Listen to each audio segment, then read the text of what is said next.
আসসালামু আলাইকুম। আমি এমডি হুমায়ুন আলী নূর। আমি মিরপুরে থাকি। আপনি কেমন আছেন জানতে চেয়ে আর কষ্ট দেব না, কারণ আমি জানি আপনি বরাবরই ভালোর দলে। কথা না বাড়িয়ে ঘটনায় চলে যাই। আমাদের গ্রামে একটি কবরখানা আছে। সবাই বলাবলি করত যে ওই কবরখানায় নাকি ভূত জাতীয় কিছু একটা আছে। তারা অনেক কিছু ফিল করত, যেমন মাগরিবের আজানের সময় কান্নার শব্দ শোনায় এবং অনেক সময় আস্তে আস্তে একটা গন্ধ নাকে আসতো। আমিও আমাদের পরিবার এইসব কিছুই বিশ্বাস করতাম না। ২০১১ সালের জানুয়ারি মাসের ৫ তারিখ আমার দাদি মারা যায়। তখন আমাদের বাড়িতে কান্নার বন্যা বয়ে যায়। তার ২ ঘন্টা পরে আমার দাদিকে কবর দেয়া হয়। একদিন আমি মাগরিবের নামাজ পড়ে আমার দাদির কবর জিয়ারত করতে যাচ্ছিলাম। সবাই বলতো সেই সময় কবরখানায় যাওয়াটা ঠিক নয়, তবু আমি জিয়ারত করতে গেলাম। আমাদের কবরখানায় ছিল কিছু সাবলেন মানে পাকা রাস্তা, আর ছিল কিছু ওসাবলেন মানে কাঁচা রাস্তা। এগুলো দিয়ে কবরের কাছে ও শেষ পর্যন্ত গিয়ে কবর জিয়ারত করে আসা যায়। আমি যখন আমার দাদির কবর জিয়ারত শেষ করে দাদির স্মৃতি নিয়ে ফিরে আসছিলাম, হঠাৎ ওসাবলেন থেকে কান্নার শব্দ। আমি যত এগোচ্ছি কান্নার শব্দ যেন ততই আমার কানের কাছে এসে পৌঁছচ্ছে। আমি অবাক হচ্ছিলাম এই জন্য যে কান্নাটা একটা মেয়ের। এই রাতে একটা মেয়ে এই সময় কেন কাঁদবে আমি বুঝতে পারছি না। এক পর্যায়ে দেখলাম যে কান্নাটা আমার থেকে বেশি দূরে নয়, এই ৪-৫ হাত হবে এমন। আমি তাকিয়ে দেখার চেষ্টা করলাম। তাকিয়ে দেখি একটা কবর, তার পাশে যে বাঁশ দিয়ে ঘেরা থাকে সেই ঘেরাটায়, অর্থাৎ বাঁশের যে বেড়া দেয়া থাকে কবরের পাশে, সেই জায়গাটার মধ্যে একটা মেয়ে দাঁড়িয়ে আছে। কিন্তু তার পরনে কোনো ভালো পোশাক নেই, পাগলের মতো চুলগুলো উস্কো খুস্কো। আমি ভাবলাম মনে হয় আমার মনের ভুল হচ্ছে। আমি তাড়াতাড়ি দৌড়তে শুরু করলাম। আচ্ছা, তিনি ভাবলেন যে ভয়ে হয়তো ভুল দেখছেন এবং দ্রুত দৌড়তে শুরু করলেন। দৌড়তে দৌড়তে একটা লোকের সাথে আমি ধাক্কা খেলাম। দেখলাম লোকটির মুখে দাড়ি, মাথায় টুপি। ভাবলাম যে কবরখানার যারা কবর খুঁড়ে তাদেরই মধ্যে একজন লোক হবে হয়তো। আমি যখন লোকটার সাথে ধাক্কা খেলাম, লোকটি বলল যে, "কি ব্যাপার, আপনি এভাবে হাঁটছেন কেন?" আমি বললাম যে, "ওই একটা কান্নার শব্দ শুনতে পাচ্ছেন না?" সে বলল যে, "কই না তো।" আমি বললাম, "না, একটা মেয়েকে দেখলাম, সে কাঁদছে।" সে বলল, "চলেন তো দেখি কে কাঁদে।" আমি আমার মনের মাঝে একটু একটু একটু ভয় নিয়ে এগোতে লাগলাম। ওমা, যেখানে ওই পাগলটাকে দেখেছিলাম সেখানে কেউ নেই। আমি লোকটিকে বললাম যে, "কি যেন ভাই, আমি তো দেখেছিলাম।" তখন কিভাবে যেন লোকটি আমার দিকে তাকালো, তার চোখ লাল হয়ে গেল। তখন তার চাওয়াতে আমার মনে হলো আমি কার সাথে শেয়ার করছি, সে কি মানুষ? এরপরেই আমি একবার পেছনে তাকিয়ে আবার সামনে তাকালাম, দেখলাম সেও নেই। সে গেল কোথায়? আমি দৌড়তে দৌড়তে একটা মসজিদের উপরে আছড়ে পড়লাম। চেনা একজনকে সামনে পেলাম, তাকে সবকিছু খুলে বললাম। সে বলল যে, "এসব কিছু আপনি বাড়ি চলে যান।" তখন আমি আমাদের বাড়িতে চলে এলাম। আমি এই কথা আর কাউকে বললাম না। তখন আমি ভাবতে লাগলাম, তাহলে কি আমাদের কবরখানায় সত্যিই কিছু একটা আছে? আমি ভূতকে তেমন একটা বিশ্বাস করি না, কিন্তু ওই ঘটনার পরে সত্যি আমার কাছে সবকিছু অবিশ্বাস্য মনে হচ্ছিল। ঘটনাটি ঘটে আমার ফুফাতো ভাইয়ের সাথে। ঘটনাটি কিছুটা আমার স্বচক্ষে দেখা আর কিছুটা আমার ফুফুর কাছ থেকে শোনা। তবে আমি বরাবরই সরাসরি ঘটনায় চলে যাই। আমার ফুফুর বাড়িও আমাদের বাড়ির কাছাকাছি। অতীতের বৈবাহিক সম্পর্কের কারণে তারা এক ছেলে এবং তার এক স্বামী। সমস্যা থাকার কারণে আমি আমার ফুফাতো ভাইয়ের নাম গোপন রাখছি। আমার ফুফু জানায় যে যখন আমার ফুফাতো ভাইয়ের বয়স ১০ থেকে ১২ বছর হবে, তখন একদিন দুপুর বেলায় তিনি চাল ভাজছিলেন। তো আমার ফুফাতো ভাই বাড়িতে সেই চাল ভাজা খায় এবং কিছুটা পকেটে নিয়ে বেরিয়ে পড়ে। বলে রাখা ভালো, তাদের বাড়িটি ছিল একলা বাড়ি। তাদের ঘরটি টিনের ছিল এবং রুমের সংখ্যা ছিল মাত্র ৩টা। তো পকেটে নিয়ে সেই চাল ভাজা খেতে খেতে তিনি বাড়ির সামনের রাস্তায় চলে যান। রাস্তাটি ছিল বেশ নির্জন। রাস্তার পাশে ২ পাশে সারি সারি তাল গাছ ছিল। তিনি চাল ভাজা খায় আর গান গাইতে গাইতে হাঁটছেন এবং খাওয়া শেষ করে তিনি বাড়িতে চলে আসেন। তখন যেহেতু দুপুর বেলা ছিল, আমার ফুফু যথারীতি রান্নার জন্য মাছ কাটছিলেন এবং আমার ফুফাতো ভাই সে এসেই আমার ফুফুর নিকট বলল যে, "মা, আমাকে মাছ দাও, খাবো।" কিন্তু তখনও পর্যন্ত মাছ রান্না হয়নি। এটা ছিল কাঁচা মাছ। আমার ফুফু তখন বলল যে, "মাছ তো রান্না হয়নি, আগে রান্না হোক তারপরে খাবি।" তখন আমার ফুফাতো ভাই তাকে ছাড়ি দিয়ে জোর গলায় বলল যে, "মাছ কি দিবি?"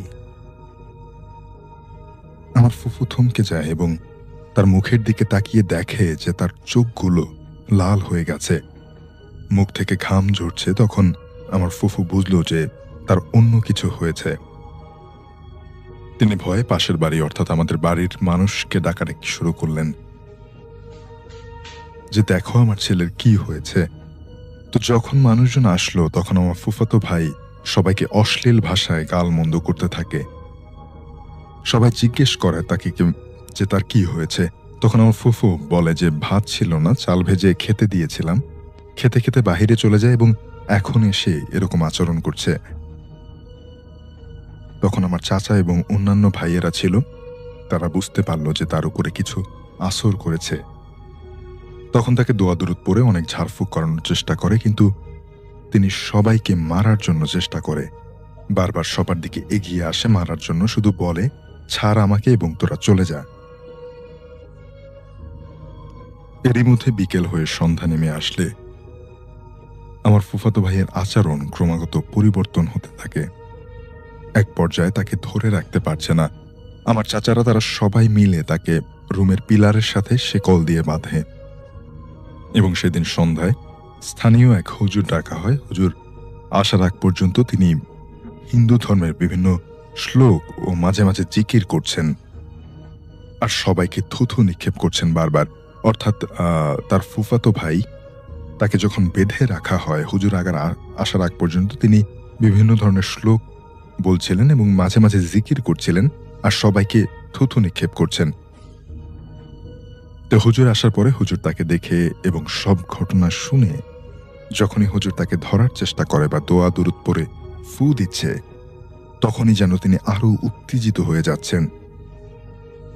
এক পর্যায়ে হুজুর বলে ওঠে যে, "দেখেন, বিষয়টা আমার আয়ত্তের বাইরে, আপনারা বড় কোনো হুজুরের কাছে নিয়ে যান।" তো এভাবে রাত কাটতে থাকে আর সবাই পাশে বসে দোয়া দরুদ পড়ে। যখন ফজরের নামাজের ওয়াক্ত হয় তখন তিনি ঘুমিয়ে পড়েন। যখন সকাল হলো তখন তিনি সুস্থ মানুষের মতো আচরণ শুরু করলেন যে, "আমাকে শিকল দিয়ে বেঁধেছ কেন?" যেহেতু তাকে একজন বড় হুজুরের কাছে নেওয়া হবে, তাই তাকে শিকল খুলে পোশাক পরানো হয়। কিন্তু সামান্য সময় পর পর তার মেজাজের পরিবর্তন ঘটে। তার চোখগুলো লাল হয়ে যায় এবং মনে হয় যে অনেক দিন ঘুমায়নি। অর্থাৎ তার মেজাজ বারবার খিটখিটে হয়ে যাচ্ছে এবং তাকে দেখে মনে হচ্ছে সে চোখগুলো অনেক লাল হয়ে যায়, যে অনেকদিন ধরে না ঘুমালে যেমনটা হয় ঠিক তেমনটা। তারপর হুজুর তাকে ফুফু একজন নোয়াখালীর বড় হুজুরের কাছে নিয়ে যান। তিনি জিন বন্ধ করতেন। যথারীতি হুজুরের কাছে নিয়ে যাওয়ার পর হুজুরকে সব বিষয়ে খুলে বলা হয়। তখন হুজুর তার উপর জিন গণনা করেন এবং হুজুর জিন চালা দেওয়ার পরে তার সাথে কি হয়েছে সেই বিষয়গুলো বলেন। অর্থাৎ হুজুর জিন চালান দেওয়ার পরে তার সাথে আসলে কি হয়েছিল, তার উপরে আক্রমণটা কিভাবে হলো, সবকিছু খুলে বললেন। তিনি বললেন যে, "দেখেন, যখন সে চাল ভাজা খেতে খেতে মাঝ দুপুরে রাস্তায় যায়, তখন সে রাস্তা দিয়ে একদল জিন অতিবাহিত করছিল, অর্থাৎ জিন যাচ্ছিল এক দল। জিনগুলোর মধ্যে কয়েকজন হিন্দু ধর্মের ছিল এবং কিছু মুসলিম ও কিছু বার্মা ছিল। মোট 7 থেকে 8টা হবে।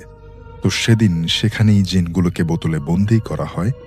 বোতলবন্দি করার পর হুজুর তাকে তাবিজ দেয় এবং বলে যে কোনো এক সময়ে ৫ বছর কিংবা ১০ বছর হোক, জিনগুলো আবার বেরিয়ে যাবে, তখন আবার সমস্যা করবে। জিনগুলো বোতলে বন্দী করার পর তিনি মানসিকভাবে অসুস্থ হয়ে পড়েন। কিন্তু মাঝে মাঝে ঠিক ওই সময়টা, অর্থাৎ শীতের শেষ সময়টা, যখন তাকে জিনগুলো অতীতে ধরেছিল, সেই সময়টাতে তিনি অন্যমনস্ক থাকেন। সবসময় মেজাজ গরম থাকতো। রাতে ঘুম থেকে উঠে পুকুরে নেমে দীর্ঘ সময় গোসল করতেন। ভোর হলে পাঞ্জাবি টুপি পরে কোথায় যেন চলে যেতেন। তখন সময়টা পেরিয়ে যেত, অর্থাৎ শীতের শেষ সময়টুকু যখন শেষ হয়ে যেত, তখন তিনি সুস্থ মানুষের মতো আচরণ শুরু করতেন। অর্থাৎ যখনই সেই সময়টা, শীতের শেষ একটা সময়, তাকে জিন আসর করেছিল এবং তারপরেই ওই সময়টাতে, যা যদিও জিনগুলো বন্দি করা হয়, তারপরেও ওই সময়টাতে তার সবসময় মেজাজ গরম থাকতো। রাতে একটা সময় সে দীর্ঘ সময় পুকুরে নেমে গোসল করত। আবার ভোর হলে পাঞ্জাবি টুপি পরে কোথায় চলে যেত। আবার এই সময়টা, শীতের শেষ সময়টা শেষ হয়ে গেলে তিনি সুস্থ মানুষের মতো আচরণ করতেন। তার বয়স যখন ২২-২৩ হবে, তখন তার বিবাহের কাজ সম্পাদন করা হয় এবং বিবাহের পরে শুরু হয় ঘটনার দ্বিতীয় পর্যায়।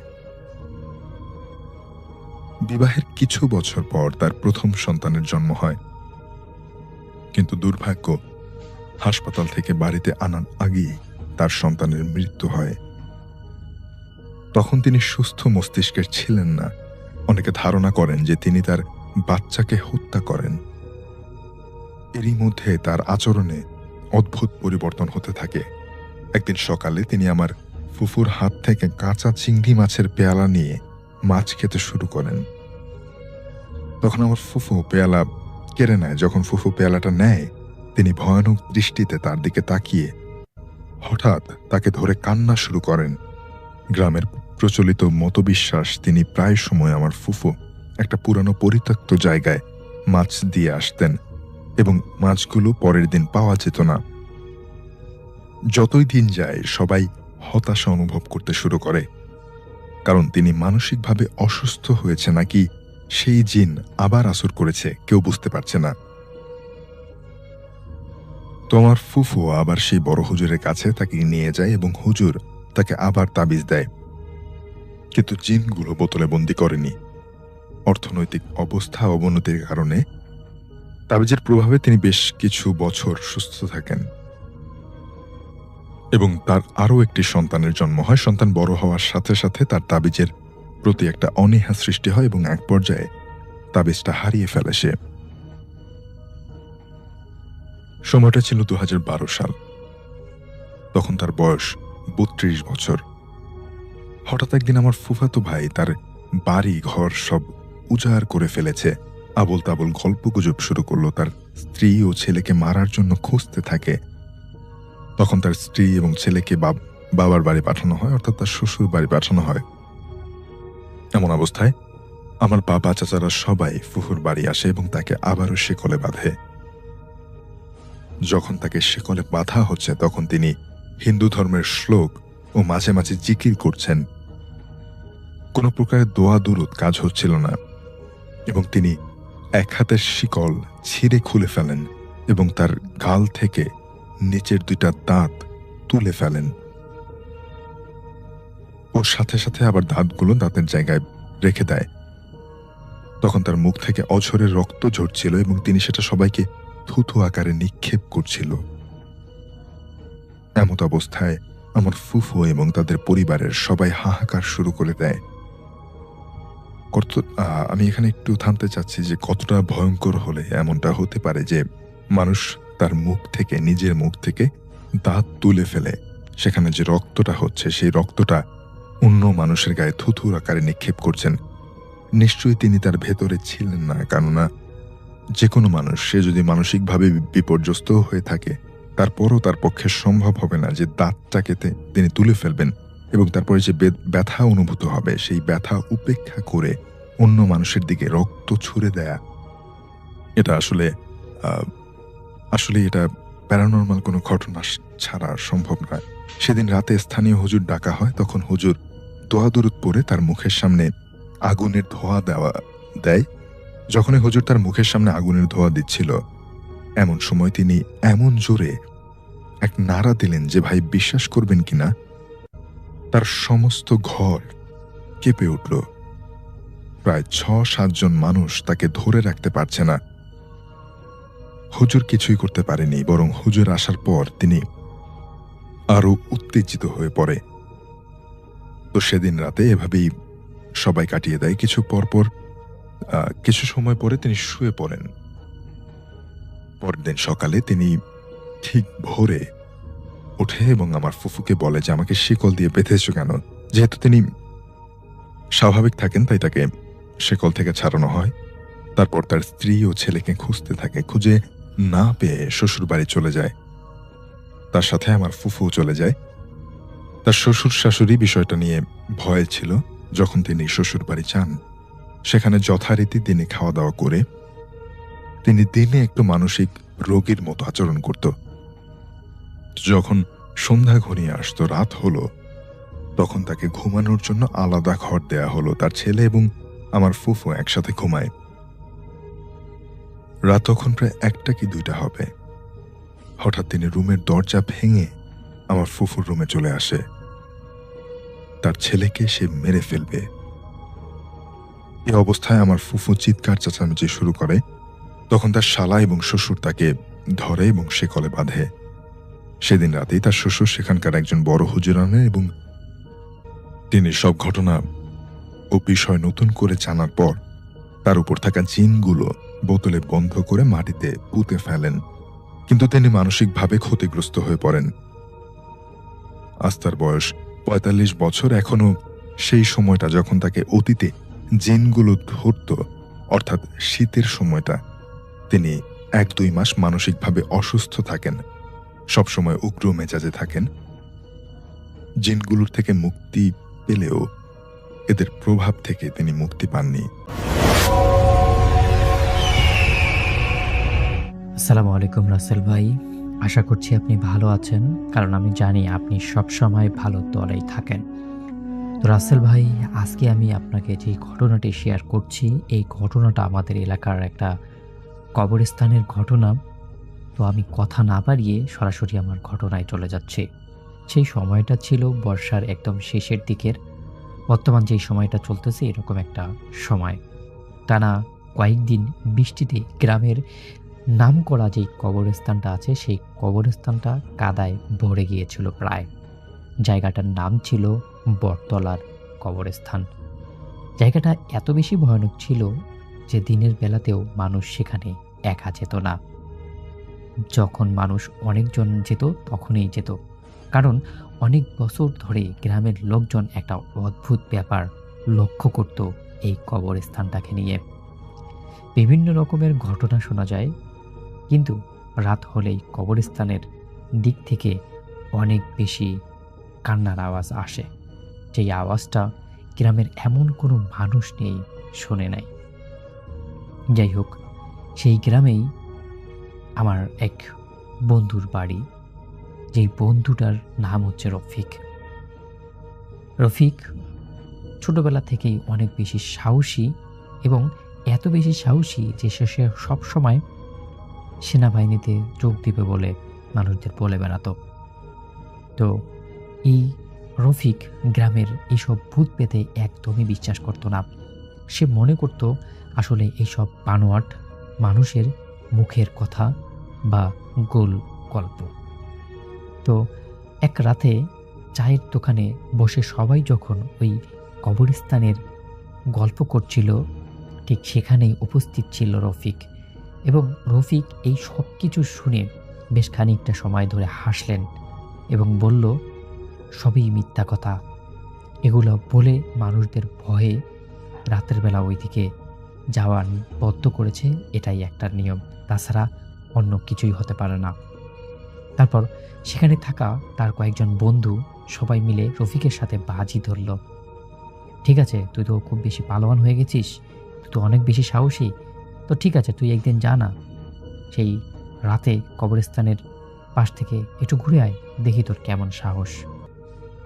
কিন্তু এই কথাগুলো পাশ থেকে একজন মুরব্বী শুনছিল এবং তিনি রফিককে একদম নিষেধ করে যে সেখানে যেও না, তোমার খারাপ কিছু হবে, তুমি ভুল করছো।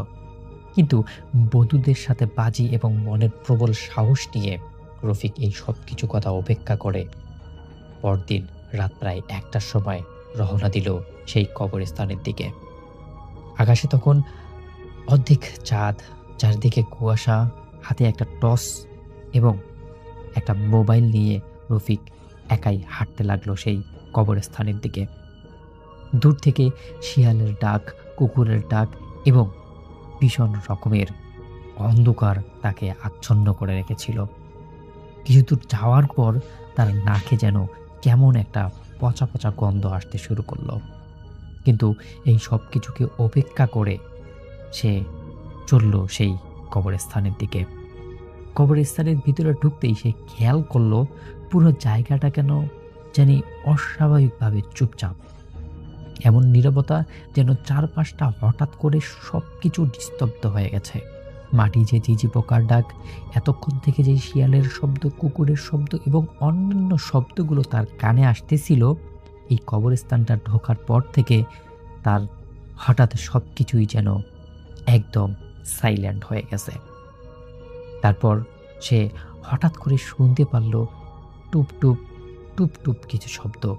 মানে এমন একটা মনে হচ্ছে মাটিতে যেন কেউ ভেজা পা ফেলে হাঁটছে, আর অল্প পানি থাকার কারণে সেই পাটা সপ সপ আর টুপটুপের মাঝে আটকে গেছে। রফিক এবার টর্চ ঘুরিয়ে চারদিকে আলো ফেলল, কিন্তু কাউকে দেখা পেল না রফিক। তারপর তার পকেটে থাকা মোবাইলটা বের করে চারদিকের ভিডিও করা শুরু করলো, সে যে এখানে এসেছে সেটার প্রমাণস্বরূপ। তারপর একটু পর কিছু একটা শব্দ এসে থামলো তার কানের ঠিক কাছেই। তার বুকটার ভিতরে এবার একটু ধড়ফড় শুরু হলো, কারণ এত অন্ধকার একটা জায়গায় একা একটা মানুষ সত্যিই অনেক বেশি ভয় পেয়েছিল রফিক। ঠিক তখনই সে দেখতে পেল কবরস্থানের কোনো কোনায় একটা সাদা কাপড় পরা মানুষ দাঁড়িয়ে আছে। মাথাটা একদম নিচু, চুলগুলো লম্বা, মুখ ঢাকা নিজের সাদা কাপড় দিয়েই। এবার রফিক সাহস করে শক্ত গলায় বলল, কে ওখানে? কে ওখানে? আপনি কে? এত রাত্রে এখানে কি করছেন? কিন্তু কোনো উত্তর এলো না। সে একটু সামনে এগোতেই তার হাতে টাকা টর্চটা কাঁপতে কাঁপতে হাত থেকে পড়ে গেল। এরপর শুরু হয়ে গেল অন্ধকার আর অন্ধকার। রফিক চারপাশে এত বেশি অন্ধকার দেখল যে তার চোখ একটুও সামনে দেখতে পাচ্ছিল না। এরপরেই হঠাৎ করেই তার কানের কাছে ভেসে এলো একটা ফিসফিসানি শব্দ, আমার কবর, আমার কবর কে খুলেছে? এটা শোনার পরেই রফিকের পুরো শরীরটা একদম ঠান্ডা হয়ে গেল। সে কাঁপতে কাঁপতে আবার টর্চ জ্বালালো, আর টর্চ জ্বালার সঙ্গে সঙ্গে তার চোখ একদম স্থির হয়ে গেল। সামনের কবরটা একদম খোলা, আর সেই খোলা কবরের ভিতর থেকে ধীরে ধীরে একটা হাত বের হয়ে আসতেছে উপরের দিকে। কাদা মাখা, একদম পচে যাওয়া একটা হাত, শুধুমাত্র হাতের হাড়গুলো দেখা যাচ্ছে। এরপর রফিক ভয়ে একদম পিছন ফিরে দৌড় দিতে গেল, কিন্তু কয়েক কদম যেতেই বুঝলো তার পায়ের নিচে যেন একটা শক্ত কিছু আটকে গেছে। সে নিচে তাকিয়েই দেখল মাটির ভিতর থেকে আর কয়েকটা হাত বের হয়ে তার পাটা শক্ত করে চেপে ধরে রেখেছে। চারদিক তখন ঠিক একই সাথে কান্নার শব্দ আর ফিসফিসানি।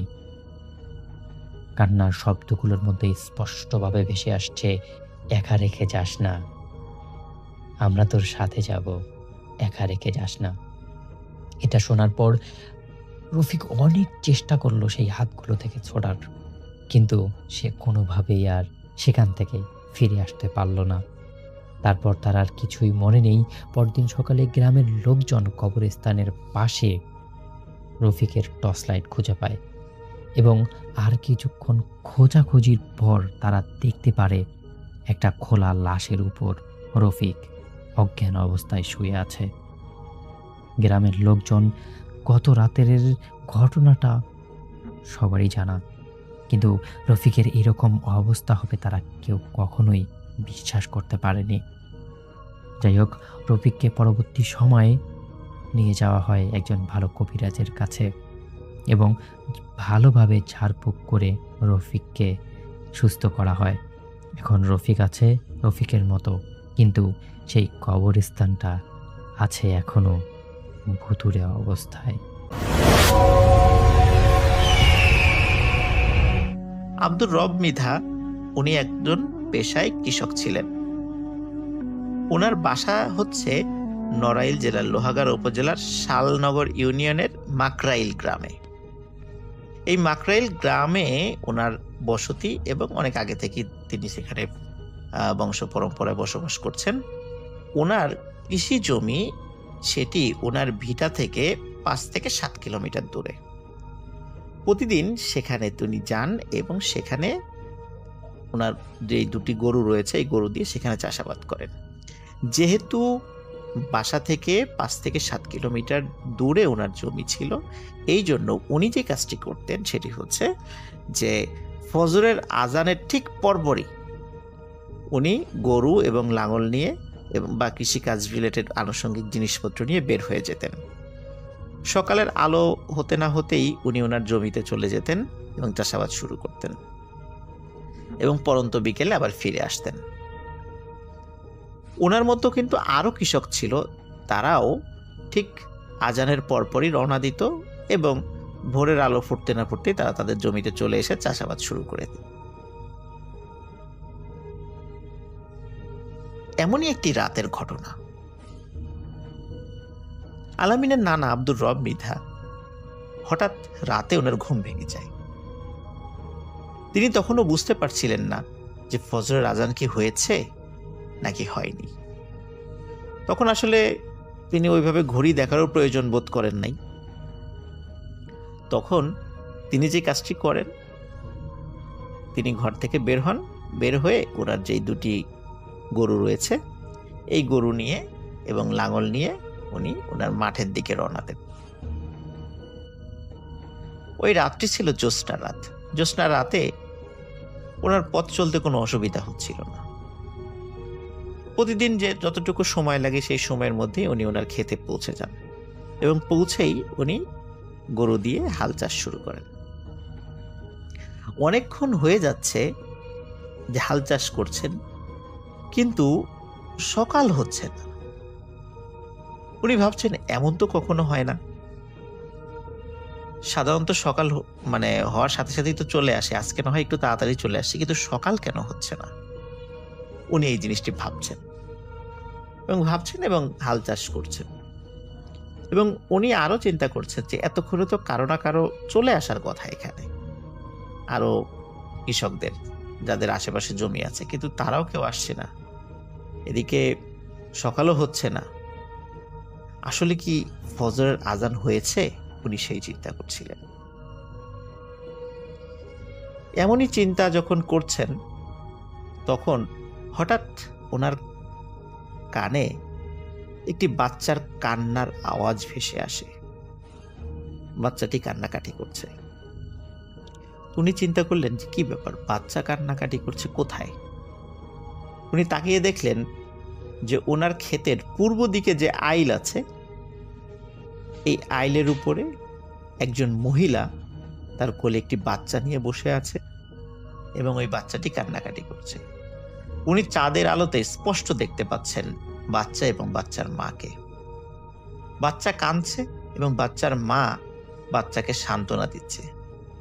ঠিক যেভাবে বাচ্চারা কান্নাকাটি করলে তাদের মা বাচ্চাদেরকে সান্ত্বনা দেয় এবং তাদেরকে থামানোর চেষ্টা করছে যে ও কাঁদো না, কেঁদো না, তোমার বাবা চলে আসবে, কান্নাকাটি করে না, এইরকম শব্দগুলো তারা ওই মহিলা ইউজ করছিল।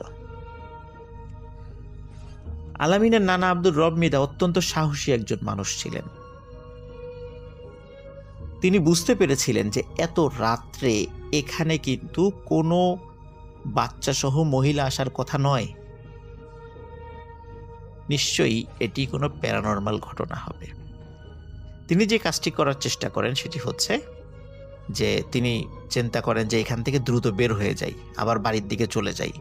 এখন নিশ্চয়ই অনেক রাত, আমি ভুল করে চলে এসেছি। এই চিন্তা করে যখনই ওনার দুটি গরু নিয়ে মাঠ থেকে বের হওয়ার চেষ্টা করছেন, তিনি দেখলেন যে উনি যখন উত্তর পাশের আইল দিয়ে বের হওয়ার চেষ্টা করছেন, তিনি দেখলেন ওই উত্তর পাশের আইলেও ঠিক একজন মহিলা একটি বাচ্চাকে কোলে নিয়ে বসে আছে। সেই বাচ্চাটিও কান্নাকাটি করছে এবং ওই মহিলা একই রকমভাবে বলছে যে কেঁদো না, কেঁদো না, জাদু সোনা, তোমার আব্বু আসবে, এই ধরনের কথাবার্তা বলছে। তিনি দক্ষিণ দিকের আইল যেখানে আছে সেদিক দিয়ে বের হওয়ার চেষ্টা করলেন। তিনি দেখলেন দক্ষিণ দিকের আইলেও ঠিক একই রকম ভাবে বাচ্চা কোলে নিয়ে একজন মহিলা বসে আছে। সেও ঠিক একই কথাই বলছে তার বাচ্চার সাথে। কিন্তু অদ্ভুত ব্যাপার হলো পশ্চিম দিকের আইল, এখানে কেউ ছিল না। কিন্তু সমস্যা হলো ওই দিক দিয়ে তিনি বের হতেও পারছিলেন না। জমির একটি ভৌগোলিক গঠনগত কারণে ওই দিক দিয়ে আসলে বের হয়ে আসাও সম্ভব না। তিনি এটাও লক্ষ্য করছিলেন যে তিনজন মহিলা বাচ্চা সহ যে বসে আছে তার জমির তিন দিকের আইলের উপরে, এরা কেউ মাঠের মধ্যে আসছে না।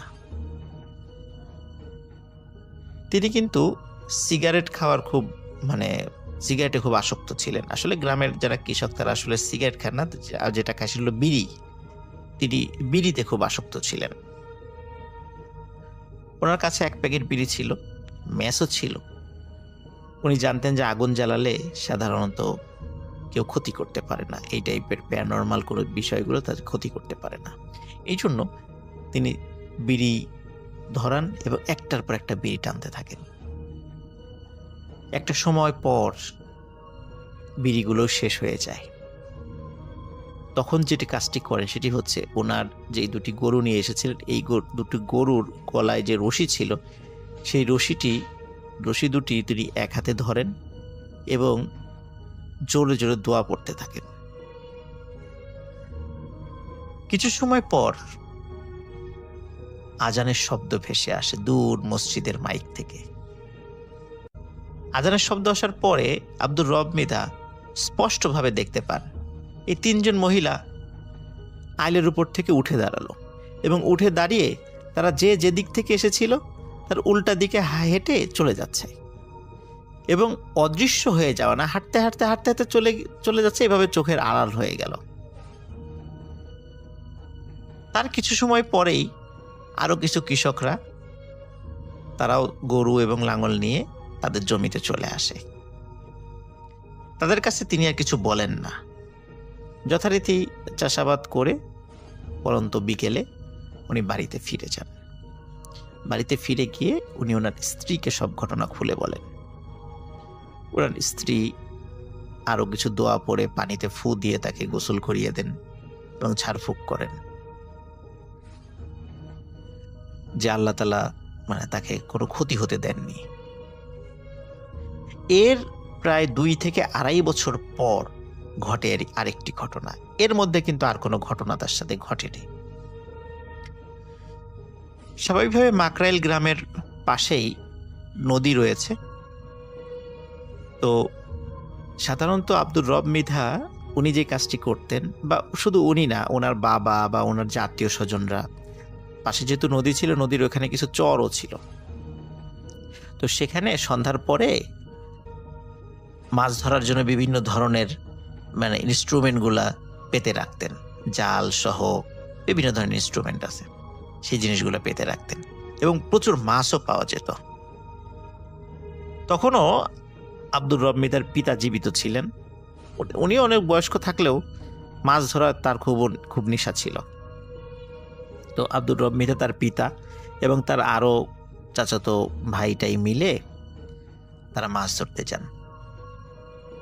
ওই রাতও ছিল জ্যোৎস্না রাত। তাদের জালে অনেক মাছ ধরা পড়ে।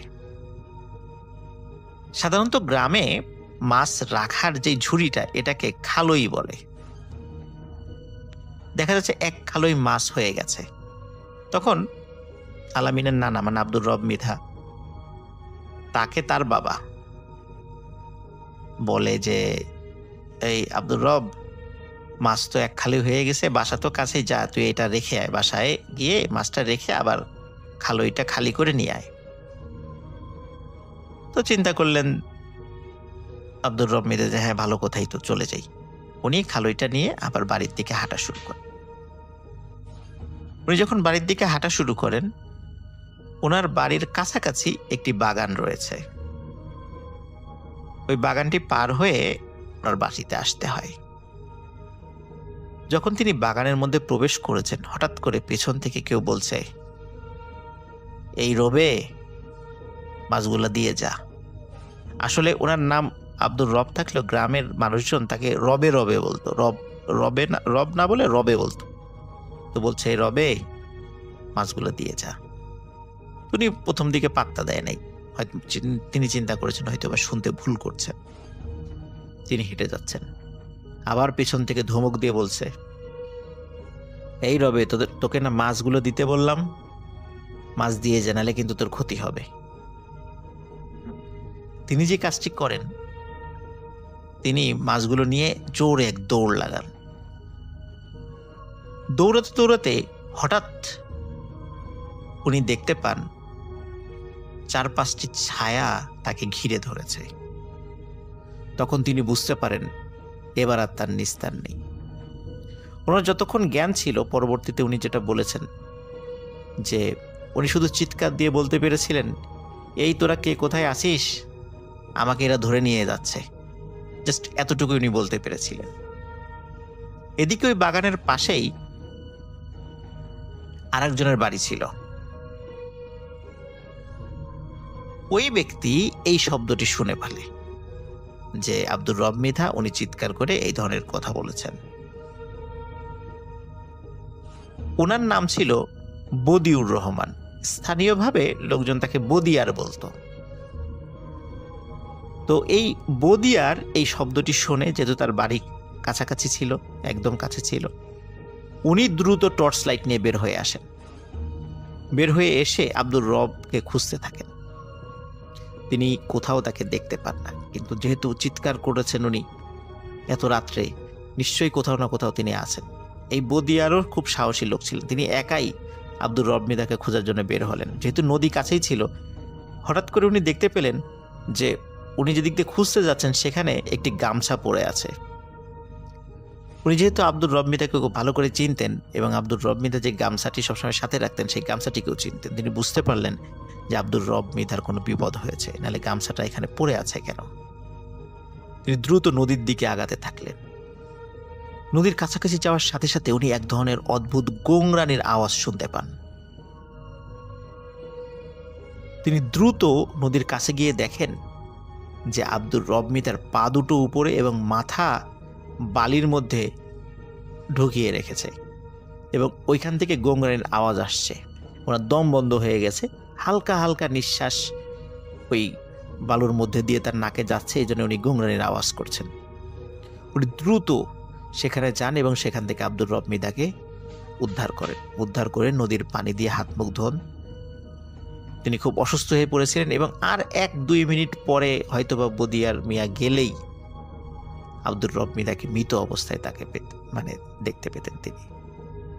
যাই হোক, আল্লাহর অশেষ রহমতে আব্দুর রব মৃধা সেখান থেকে উদ্ধার হয় এবং তাকে ওই বদিয়ার আব্দুর রব মৃধার বাড়িতে নিয়ে যান। তখন আরও লোকজন সবাই এগিয়ে আসে যে কি হলো, কারা তাকে অ্যাটাক করেছিল। সবাই আসে, সে দেখে সেই খালইটা শূন্য পড়ে আছে, তার ভিতরে কোনো মাছ নেই, তবে ছড়িয়ে ছিটিয়ে অল্প কিছু মাছ রয়েছে। কোনোটার মাথা খাওয়া, কোনোটার পেট চিরে কোনো মাছ খেয়েছে, কোনোটার লেজ খাওয়া, এরকম কিছু কিছু মাছ চতুর্দিকে অল্প কিছু ছড়িয়ে আছে, আর অন্য কোনো মাছ নেই, শুধু খালইটা পড়ে আছে। এরপরে আব্দুর রব মৃধা দীর্ঘদিন অসুস্থ ছিলেন। তিনি এতটাই ভয় পেয়েছিলেন যে অনেকদিন অসুস্থ ছিলেন, আস্তে আস্তে আল্লাহ তাআলার অশেষ রহমতে তিনি সুস্থতা লাভ করেছেন। এখন যেটা হয় সেটা হচ্ছে যে আব্দুর রব মৃধার স্ত্রী তিনি সেলিম হুজুরের কাছে নিয়ে যান। এই সেলিম হুজুর হচ্ছে সেই হুজুর আমাদের 2 নাম্বার স্টোরিতে আপনারা শুনেছিলেন যে যখন রুহুল সর্বশেষ যেই কবরটি খুঁড়েছিল সেটি ছিল সেলিম হুজুরের কবর, এবং কবর খোঁড়ার সময় যে লাশটি রুহুলের হাত চেপে ধরেছিল সেটি হচ্ছে সেই সেলিম হুজুরের ডেড বডি। তো সেলিম হুজুরের কাছে নিয়ে যান। সেলিম হুজুর তাকে দেখেন, দেখে তিনি বলেন যে আসলে আপনি তো ধর্মকর্ম কিছু করেন না, আপনি যদি ধর্মীয় লাইনে চলে আসেন, 5 ওয়াক্ত সালাত আদায় করেন, কোরআন সুন্নাহ অনুযায়ী জীবনযাপন করেন, তাহলে আপনার সাথে যে সমস্যাগুলো হচ্ছে সেগুলো কিছুই হবে না। এবং আপনি রাত বিরেতে যেখানে চলাফেরা করেন না কেন, আল্লাহ চান তো আমি ইনশাল্লাহ ইনশিওর করছি যে আপনার কোনো সমস্যা হবে না, কিন্তু আপনাকে কথা দিতে হবে যে আপনি ধর্মের দিকে ফিরে আসবেন। আব্দুর রব মৃধা তিনি কথা দেন সেলিম হুজুরকে যে হ্যাঁ তিনি ফিরে আসবেন এবং সেলিম হুজুরের সাথেই তিনি উঠা বসা করবেন। তো সেলিম হুজুর উনি ধর্মকর্ম করতেন, উনি কোরআনে হাফেজ ছিলেন, মাওলানা ছিলেন, মাদ্রাসার মুহতামিম ছিলেন, বিভিন্ন জায়গায় যেতেন, ওয়াজ মাহফিল করতেন। তো ওনার সাথে থেকে থেকে আব্দুর রব মৃধাও কোরআন এবং সুন্নাহ বিষয়ক ব্যাপক পাণ্ডিত্য অর্জন করেন এবং মৌলিক যেই জ্ঞানগুলো সেগুলো আল্লাহ তাআলা তাকে অর্জন করার তৌফিক দান করেন ওই সেলিম হুজুরের ওসিলায়। আর ওই যে কবরস্থান যেটি ছিল, এই কবরস্থানের পাশেই যে মসজিদটা ছিল, এই মসজিদেরই খতিব এবং পেশ ইমাম ছিলেন হচ্ছে সেলিম হুজুর। আর ওই মসজিদেরই মুয়াজ্জিন এবং খাদেমের দায়িত্ব দেয়া হয় এই আব্দুর রব মৃধাকে। খুব ভালোই চলছিল। এইভাবে কেটে যায় প্রায় 5 থেকে 7 বছর। সেলিম হুজুর একদিন হঠাৎ মারা যান। আর তার মৃত্যুর পরপরই কি ঘটনা ঘটেছিল কবরস্থানে সেটা আমরা দ্বিতীয় স্টোরিতে শুনেছি।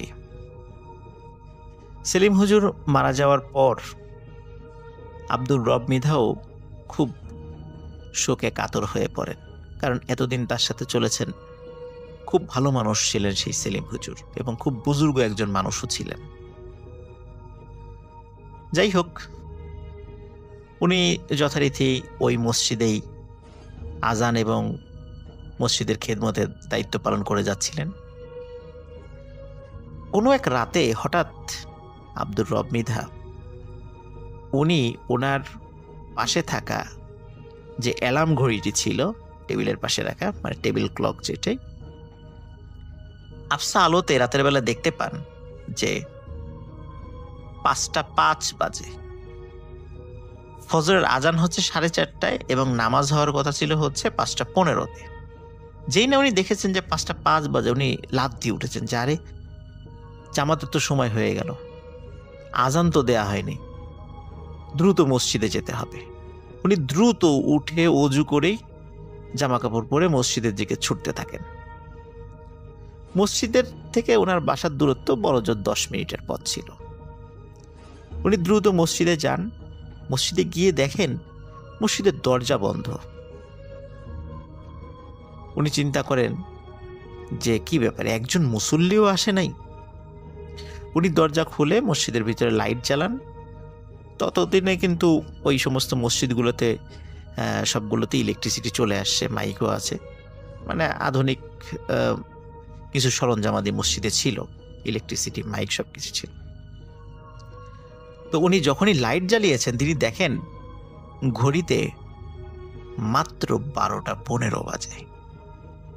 আসলে ওনার অ্যালার্ম ক্লকে যে সময়টি ছিল সেটি হচ্ছে 12:05।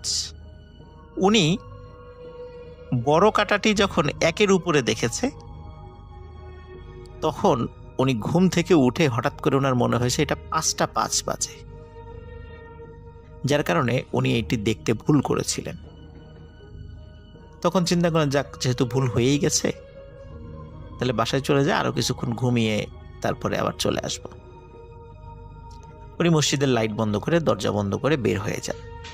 বের হয়ে যখনই উনি রাস্তা দিয়ে হাঁটতে থাকেন, তখন হঠাৎ দেখেন যে রাস্তার ঠিক পশ্চিম পাশ থেকে সাদা আলখেল্লা পরা একজন মানুষ রাস্তার পূর্ব দিকে চলে গেল। রাস্তার পশ্চিম পাশে ছিল একটি বটগাছ, এই বটগাছের পাশেই ছিল সেলিম হুজুরের বাড়ি, আর রাস্তার ঠিক পূর্ব পাশে ছিল হচ্ছে এক কবরস্থান।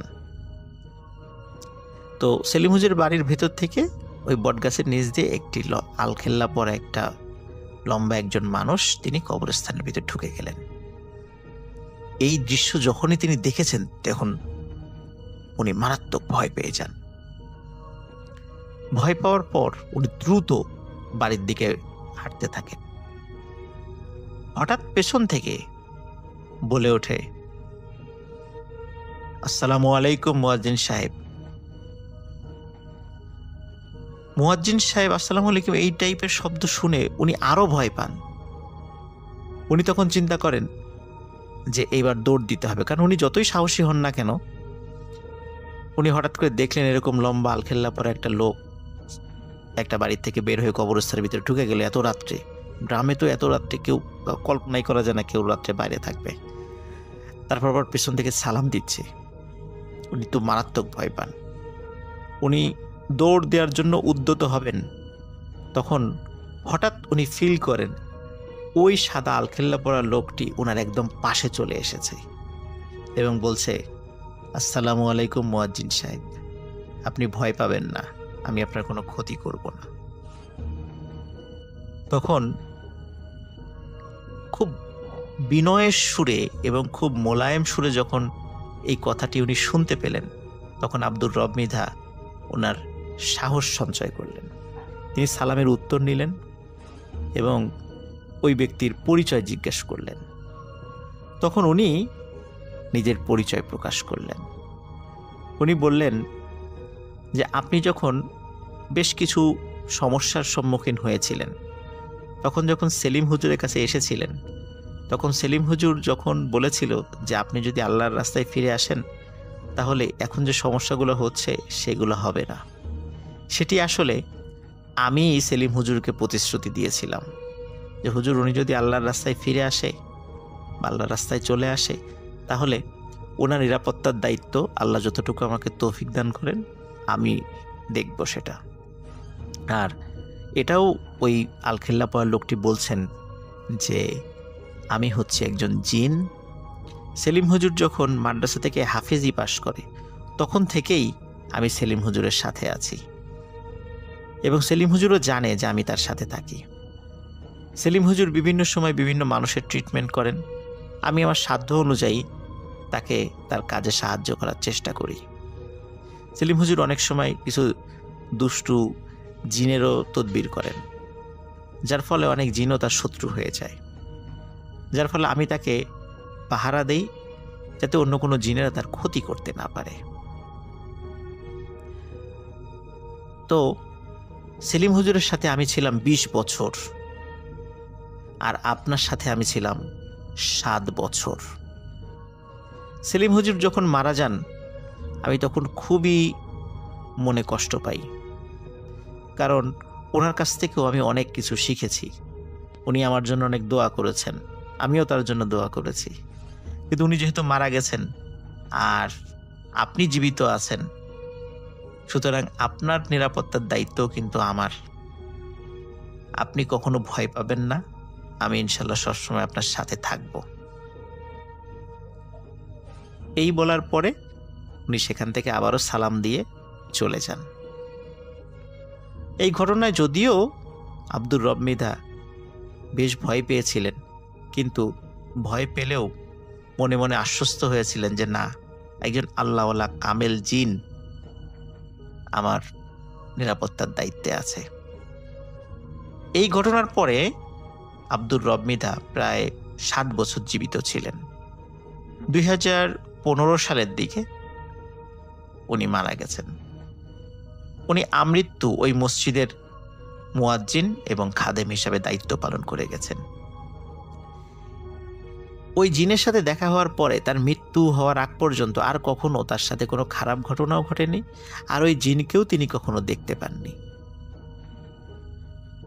অদ্ভুত ব্যাপার হলো যে আব্দুর রব মৃধার যে পরিবার রয়েছে, এখনো আজ পর্যন্ত তারাও কোনো খারাপ জিনিসও দেখেনি, কোনো ভালো জিনিসও এখনো দেখেনি, বিশেষ করে ওই জিনকেও সে দেখেনি। এখন কথা হচ্ছে প্রিয় লিসেনার্স, যে আব্দুর রব মৃধার সাথে কেন এই ঘটনাগুলো ঘটছিল। এই বিষয়ে ওই জিন আব্দুর রব মৃধাকে জানায় যে আপনার কি মনে আছে যে আপনার মায়ের সাথে অনেকগুলো জিন ছিল? আপনার মা যখন মৃত্যুশয্যায় তখন আপনাদেরকে ডেকে বলেছিল যে আমি তো মরে যাচ্ছি, কিন্তু এই জিনগুলো তোমাদের সাথে থাকতে চায়, ওরা যেতে চায় না, তোমাদেরকে ভালোবাসে। তখন আপনার অন্য সব ভাই বোন রাজি হলেও আপনি খুব তুচ্ছ তাচ্ছিল্য করেছিলেন, অনেক আজে বাজে কথা বলেছিলেন, এও বলেছিলেন যে ওদেরকে আর প্রয়োজন নাই, ওদেরকে বিদায় করে দাও, তুমি মরে যাও, তোমার সাথে সাথে ওদেরকেও নিয়ে যাও। এই ধরনের অনেক তুচ্ছ তাচ্ছিল্যমূলক কথা বলেছেন, যার কারণে ওই জিনগুলো আপনার প্রতি ক্ষিপ্ত ছিল। আপনি যতগুলো সমস্যায় পড়েছেন সবগুলোই ওদের দ্বারা সংগঠিত হয়েছে। আপনার ওদেরকে এভাবে তুচ্ছ তাচ্ছিল্য করে কথা বলা উচিত হয়নি। যেহেতু আমি আপনার সাথে ছিলাম, যার কারণে ওরা আপনাকে আর নতুন করে কোনো ক্ষতি করতে পারেনি। আসসালামু আলাইকুম রাসেল ভাই, আশা করছি আপনি ভালো আছেন। আর আমি জানি আপনি সবসময় ভালো দলেই থাকেন। তো রাসেল ভাই, আজকে আপনার সঙ্গে যেই ঘটনাটি শেয়ার করছি, এই ঘটনাটা আমাদের এলাকারই একটি ঘটনা এবং আমার এলাকার একটু বর্ণনা দেই। আমাদের এলাকাটা একবারেই একটা প্রত্যন্ত এলাকা, একদমই পুরনো। আর আমাদের এই এলাকার শেষ প্রান্তে ছিল একটি পুরনো দিনের কবরস্থান, যেটাতে এখন মানুষ লাশ দাফন করে না, কিন্তু কবরস্থানটা এখনও আছে। আর এই কবরস্থানটার নাম দিয়েছে মানুষ কালা পাহাড় কবরস্থান। চারপাশে বিশাল বিশাল বটগাছ, বাঁশঝাড়, কাটা ঝোপ আর ভিন্ন ভিন্ন ধরনের গাছে ঘেরা, কারণ এই জায়গাটায় এখন মানুষ তেমন আর যায় না। জঙ্গলগুলো যেন ধীরে ধীরে দানব আকৃতিতে পরিণত হয়েছে। এমন একটা অবস্থায় দিনের বেলাতেও জায়গাটা মানুষ অন্ধকার অন্ধকার দেখত, আর সেখানে একদমই কেউ যেত না, কারণ এলাকার বয়স্করা বলতো সূর্য ডুবে যাওয়ার পর ওই কবরস্থানের দিকে তাকাতেও ভয় লাগে। কিন্তু গ্রামের কিছু ছেলে আছে যারা এই সমস্ত কিছু কথাকে একদমই বিশ্বাস করতো না। তারা মনে করত যে গ্রামের মুরব্বীরা তাদেরকে ওই জায়গাটা থেকে দূরে রাখার জন্য এই রকম বিভিন্ন ধরনের ঘটনা ঘটে। এক রাত তখন প্রায় 12টা বাজে। 4 জন বন্ধু সজীব, রানা, মিলন আর তহিন সাহস দেখানোর জন্য ঠিক করলো তারা সেই কবরস্থানে গিয়ে একটা ভিডিও করে নিয়ে আসবে, যেই ভিডিওটি পরদিন সকালে গ্রামের সবাইকে দেখিয়ে বলবে এতদিন থেকে মানুষগুলো তোমাদের বোকা বানিয়ে রেখেছে। হাতে মোবাইল আর টর্চ নিয়ে তারা হেসে খেলে পৌঁছে গেল সেই গ্রামের শেষ প্রান্তের কালাপাহাড় কবরস্থানে। শুরুতে সবকিছুই তাদের স্বাভাবিক লাগছিল, ঝিঝি পোকার শব্দ, বাতাসে পাতা নড়ার শব্দ আর অদ্ভুত রকমের শিয়াল এবং কুকুরের ডাক। হঠাৎ তাদের মধ্যে থেকে একজন বলে উঠল, তোরা কি কোনো কিছুর গন্ধ পাচ্ছিস? এটা তীব্র পচা গন্ধ, যে গন্ধটা আমার নাকে খুব ভীষণভাবে ধরছে। এই কথা বলার পর সত্যি সত্যি একটা তীব্র গন্ধ চারপাশে সমানভাবে ছড়িয়ে পড়ছিল। এরপর একজন বলে উঠল, কবরস্থান থেকে আতর বের হবে নাকি? এখানে তো সব লাশেই থাকে, তাহলে গন্ধই তো বের হওয়ার কথা। এটা শোনার পর সবাই হেসে উঠল। এত বেশি হাসলো যে প্রথম জন চুপসে গেল একদম। ঠিক তখনই দূর থেকে একটা কবরের পাশে সাদা কাপড় পরা একটা কেউ বসে থাকতে দেখা গেল। একদম মাথা নিচু করে, কোনো নড়াচড়া নাই, একদম গাছের মতো সোজা হয়ে বসে আছে। এবার তাদের মধ্য থেকে একজন মোবাইলের ফ্ল্যাশ মেরে বলল, ওইখানে? কে ওইখানে? আপনি কে? এত রাত্রে কবরস্থানে আপনি কি করছেন? কোনো সাড়া পায়নি। এরপর ভয়ে তুহিন বলল, চল ফিরে যাই, মনে হচ্ছে এখানে খারাপ কিছু হতে যাচ্ছে। কিন্তু তাদের মধ্যে যে রানা ছিল, সে সাহস দেখিয়ে সামনের দিকে এগিয়ে গেল। সে গেল একবারে সেই যে সাদা কাপড় দেখা যাচ্ছে তার খুব কাছাকাছি। হঠাৎ করে তারা খেয়াল করলো চারপাশের সব শব্দগুলো একদমই বন্ধ হয়ে গেছে। ঝিঝি পোকার ডাকটাও যেন শোনা যাচ্ছে না, দূরের কুকুরের শব্দ, শিয়ালের শব্দ, যেন সব কিছুই নিমিষেই উধাও হয়ে গেল। এরপর পুরো কবরস্থানটা একদম নিস্তব্ধ, শুধুমাত্র তাদের পায়ের শব্দ ছাড়া আর নিঃশ্বাস ছাড়া। এরপর রানা গিয়ে লোকটার কাঁধে হাত রাখলো। বলতে ভুলে গিয়েছি, তাদের মধ্যে সব থেকে সাহসী ছিল রানা। এরপর সেই লোকটা ধীরে ধীরে তার মাথা তুলল, আর সঙ্গে সঙ্গে রানা চিৎকার করে মাটিতে পড়ে গেল, কারণ ওটা কোনো মানুষের মুখ ছিল না। মুখের মধ্যে কোনো নাক নেই, চোখ নেই, মুখ নেই, গাল নেই, ভ্রু নেই, শুধুমাত্র ফাঁকা কালা চামড়া। হঠাৎ সেই জিনিসটা মানুষের মতো গলায় না, বরং অনেক মানুষের একসাথে কথা বলার মতো শব্দ করতে লাগলো এবং এক সময়ে বলল, তোরা কেন এসেছিস? চারজনের বুক এবার ধপ করে উঠল। তারপর যা হলো সেটা তারা কোনো দিনও ভুলতে পারেনি। কবরস্থানের চারদিক থেকে একের পর এক সাদা কাপড় পরা মানুষ বের হতে লাগলো। কেউ হাসছে, কেউ কান্দে, কেউ হেঁটে হেঁটে আসছে, কেউ হামাগুড়ি দিয়ে আসছে, কিন্তু কারো মুখ নেই, শুধুমাত্র মুখের স্থানে কালা গহ্বর, আর কিছুই দেখা যাচ্ছে না। তারপর হঠাৎ করেই সেখানে থাকা সমস্ত আলোগুলো আপনা আপনি বন্ধ হয়ে গেল। তারপর কানে শুধু একটা শব্দই ভেসে আসতে লাগলো, একজন থেকে যা, আমাদের এখানে বড্ড একা লাগে। এটা শোনার পর চার বন্ধু প্রাণপণে দিল ভোঁদৌড়। কে কোথায় যাচ্ছে কেউ কিছুই বুঝতে পারছে না, সবাই শুধু দৌড় আর দৌড়। দৌড়াতে দৌড়াতে এক সময় তাদের মধ্যে সজীব আর মিলন আর তুহিন গ্রামের ঠিক কাছে এসে পড়ল। কিন্তু তাদের মধ্যে যে সাহসী রানা, তাকে খুঁজে পাওয়া গেল না। তারা ভেবেছিল রানা হয়তো আগে চলে গেছে, কিন্তু পুরো গ্রাম খুঁজেও রানাকে পাওয়া গেল না। তার 3 দিন পর ভোরে গ্রামে এক লোক, মানে এক বৃদ্ধ লোকের জানাজা দেওয়া হবে এবং জানাজার শেষে সেই কবরেই তাকে দাফন করা হবে। কারণ সবাই জানতো যে এই কবরটাতেই, এই কবরস্থানেই তার শেষ জায়গা, এবং সেই লোকটাও এটা বলেছিল যে সেই কবরস্থানেই যেন আমার কবর দেওয়া হয়।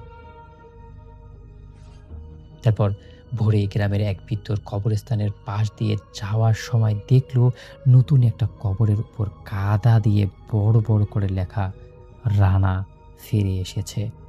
কবরটা আগের দিন সেখানে ছিল না, কিন্তু সবচেয়ে অদ্ভুত ব্যাপার হলো কবরের পাশে রানার মোবাইলটা পড়েছিল। মোবাইলের ভিডিওটা চালু ছিল, আর ভিডিওতে শুধুমাত্র অন্ধকার আর অন্ধকার। এর কিছুদিন পর রানা আবারও বাড়িতে ফিরে আসে। রানাকে সবাই জিজ্ঞাসা করে, কেন, তোমার কি হয়েছিল, তুমি কোথায় গিয়েছিলে?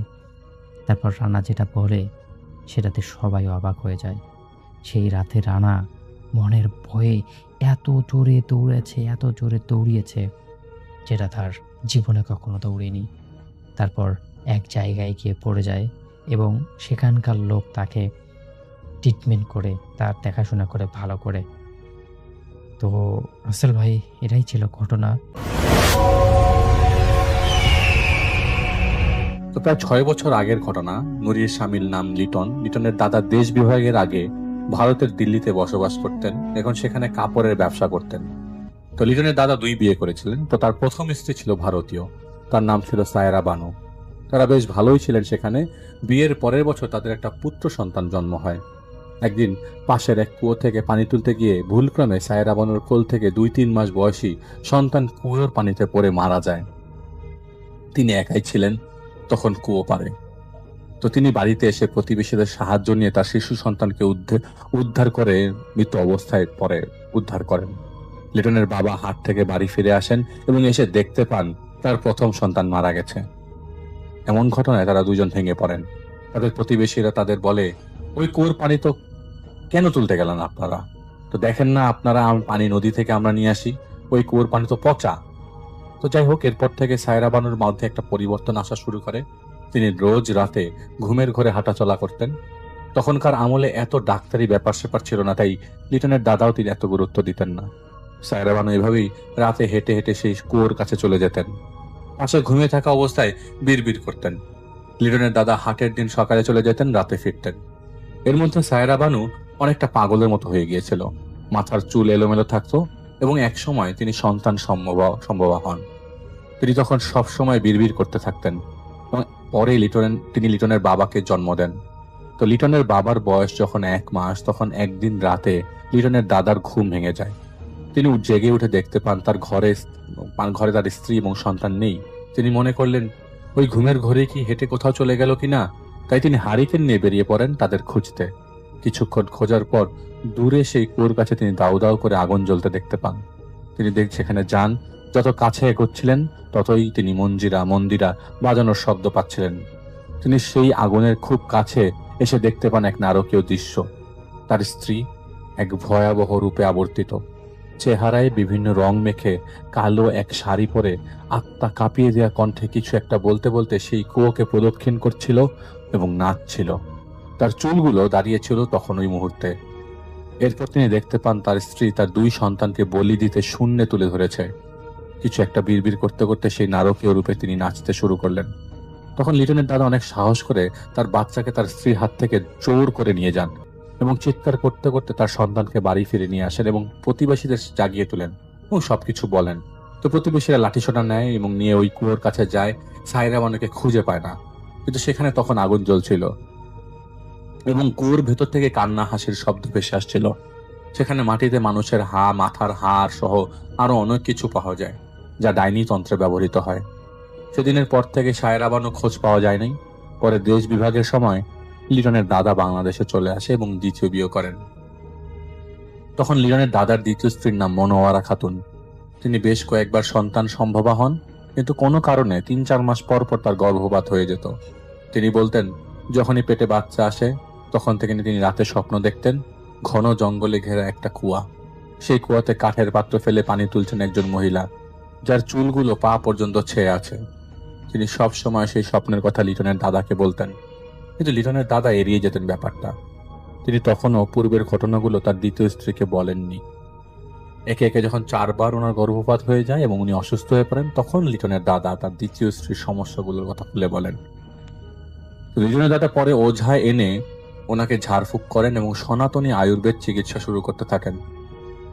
তো কিছু ফল না পাওয়ার পরে তিনি একজন মৌলবীর কাছে যান এবং সবকিছু শুনে সেই মৌলবী তাদের বলেন সায়রা বানু ডাইনি তন্ত্র সাধনা করত এবং সেই নিজেই তোমার প্রথম সন্তানকে বলি দিয়েছে।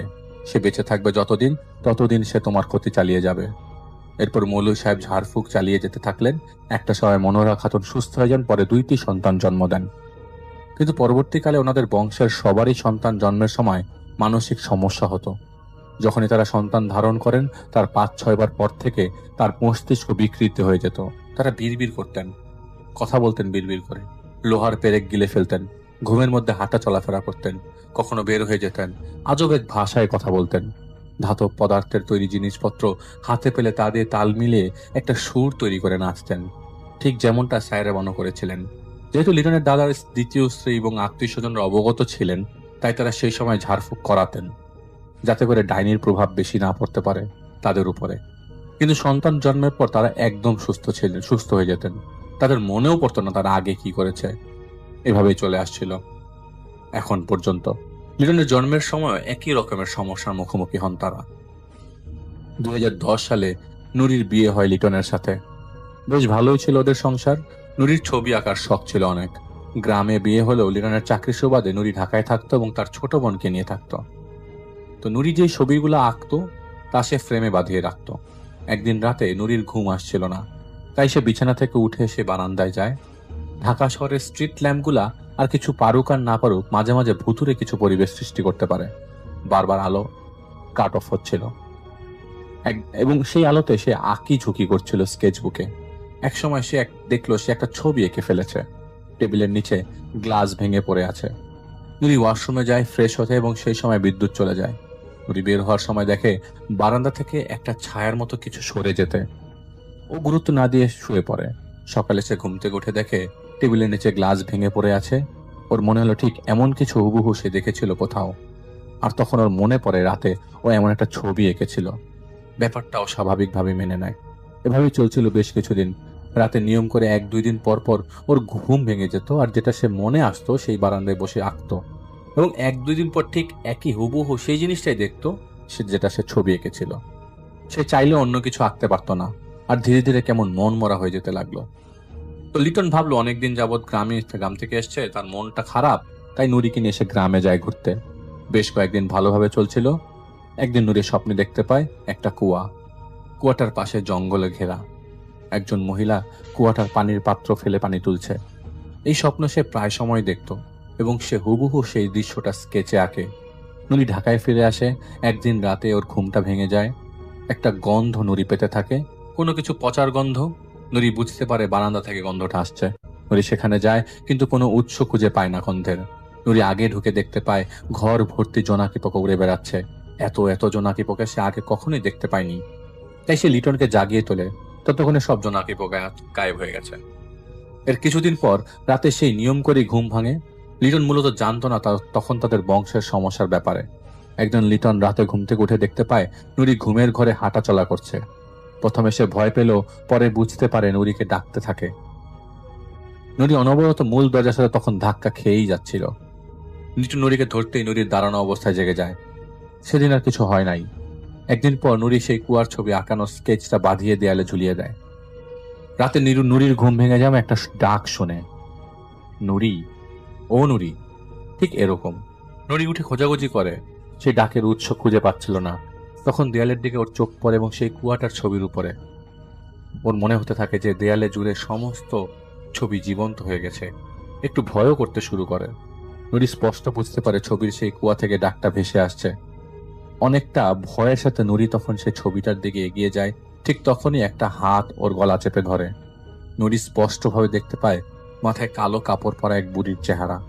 চামড়াগুলো শুকিয়ে গেছে, চোখ কোটরের ভেতরে চলে গিয়েছে। সেইভাবেই গলা চেপে রাখা অবস্থায় সেই বুড়ির মুখ থেকে একটা ছোট্ট সাপ বের হয়ে নুরির মুখের ভেতরে ঢুকে যায়। সে গলা টিপে রাখা হাতের কাছ থেকেই মুক্ত হয়ে নুরি চিৎকার দিতে শুরু করে। লিটন জেগে ওঠে এবং এমন পরিস্থিতিতে কি করবে সে বুঝে উঠতে পারছিল না। নুরির ভয়ের সাথে কান্না করতে করতে ওর মুখ থেকে সাপ ঢুকে গেছে বলেই সে বেহুশ হয়ে যায়। এই কথা শুনে লিটনের রাতে কোনো হাসপাতালে নুরিকে নিয়ে যান। পরদিন টেস্ট করে জানা গেল পেটে কোনো সাপ পাওয়া যায়নি, কিন্তু জানা গেল নুরি প্রেগনেন্ট। ডাক্তার বলেছিলেন প্রেগনেন্সির সময় অনেকেই অনেক কিছু সমস্যার সম্মুখীন হয়, তো এই শুধু ওষুধগুলা দিচ্ছি, ওষুধগুলা নিয়ে নেন। তো নুরি লিটনকে সবকিছু খুলে বলে। এদিকে যেহেতু সবাই জেনে গেছে নুরি প্রেগনেন্ট আর নুরির সাথে সমস্যা হতে পারে, তাই লিটনের দাদি মনোয়ারা ঢাকায় এসে পড়ে। তিনি সাথে করে অনেকগুলো তাবিজ এবং বেশ কিছু জিনিসপত্র নিয়ে আসেন। দাদি তখন নুরির ঘরে যান এবং দেয়ালে টাঙানো সেই কুয়ার ছবি দেখতে পান এবং দেখার পর তার বুক ধক করে ওঠে, কারণ তিনি নিজেই এমন হুবহু কুয়া দেখতেন যখন তিনি সন্তান সম্ভবা হতেন।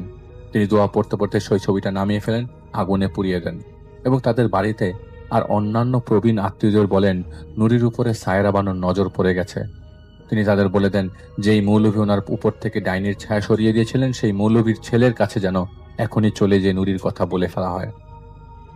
তো লিটনের দাদি আতঙ্কে ভুগতে শুরু করলেন নুরিকে নিয়ে। নুরি বাসায় ফিরলে নুরির কাছ থেকে সব কথা শুনলেন। সেদিন রাতে লিটনের দাদি ওয়াশরুমে পড়ে যে আহত হয়। তাকে পাশের এক ক্লিনিকে নিয়ে যাওয়া হয়। তার মাথার পেছনে অনেকগুলো সেলাই দিতে হয়। দাদি কাঁদছিলেন। তিনি সবাইকে খুলে বলেন রাতের ঘটনা। তিনি নামাজ পড়তে উঠেছিলেন। ওয়াশরুমে তিনি ঢোকার পর বিদ্যুৎ চলে যায়। তিনি বের হতে যাবেন, ঠিক এমন সময় তিনি শুনতে পান কর্কশ কণ্ঠে, মণি, কোথায় যাইতেছ? অনেক দিন পর তোমার দেখা পাইলুম। গাজী তার পেছন থেকে এমন কথায় শুনে দ্রুত বের হয়ে যেতে চাইলেন। ঠিক তখন পিছন থেকে তার ঘাড় ধরে ফেলে দেয়ালে ঘেঁষে ধরে সেই ডাইনিটা। দাদি অস্পষ্ট দেখছিলেন যে কালো বেশধারী সেই সায়রা বানো তার গলা চেপে রেখেছে।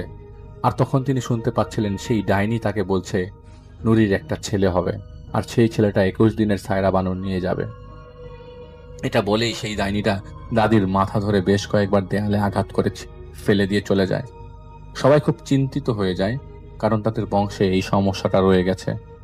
তো দাদির এক আত্মীয় সেই মৌলভীর সাথে দেখা করেন, যার বাবা মনোয়ারা খাতুনকে ঝাড়ফুঁক দিয়ে সুস্থ করেছিলেন।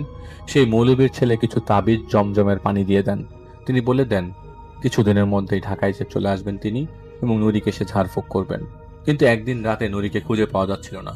নুরি ঘর থেকে বের হয়ে গেলে গেট খোলা পাওয়া যেত, কিন্তু তেমন আলামত পাওয়া যাচ্ছিল না যে সে বের হয়ে গেছে। প্রায় 4 দিন নুরিকে অনেক খোঁজাখুঁজি করার পর নুরিকে পাওয়া যায় চাঁপাই নবাবগঞ্জ জেলার এক গ্রামে, এবং সেখান থেকে যোগাযোগ করার পর তাকে উদ্ধার করা হয়। নুরি বাড়ি ফেরার পর সবাই ওকে জিজ্ঞাসা করে কিভাবে সে দেশের আরেক প্রান্তে চলে গেল।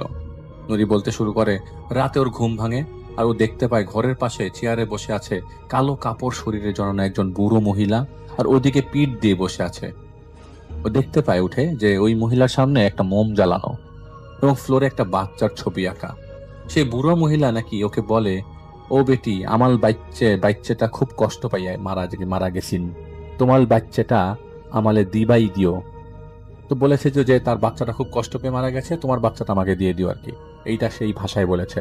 তো নুরি ভয়ে বুঝতে পারেনি কি বলছে সেই বুড়িটা। নুরি লিটনকে ডাকতে যাবে, ঠিক তখনই সেই বুড়ি নুরিকে খামচি দিয়ে ধরে ফেলে, এবং নুরি দেখে সেই বুড়িটা কান এবং চোখে ঘা, সেই ঘাতে মাছি ভন ভন করছে এবং পচা গলা কিছু বেয়ে বেয়ে সেখান থেকে বেরিয়ে পড়ছে।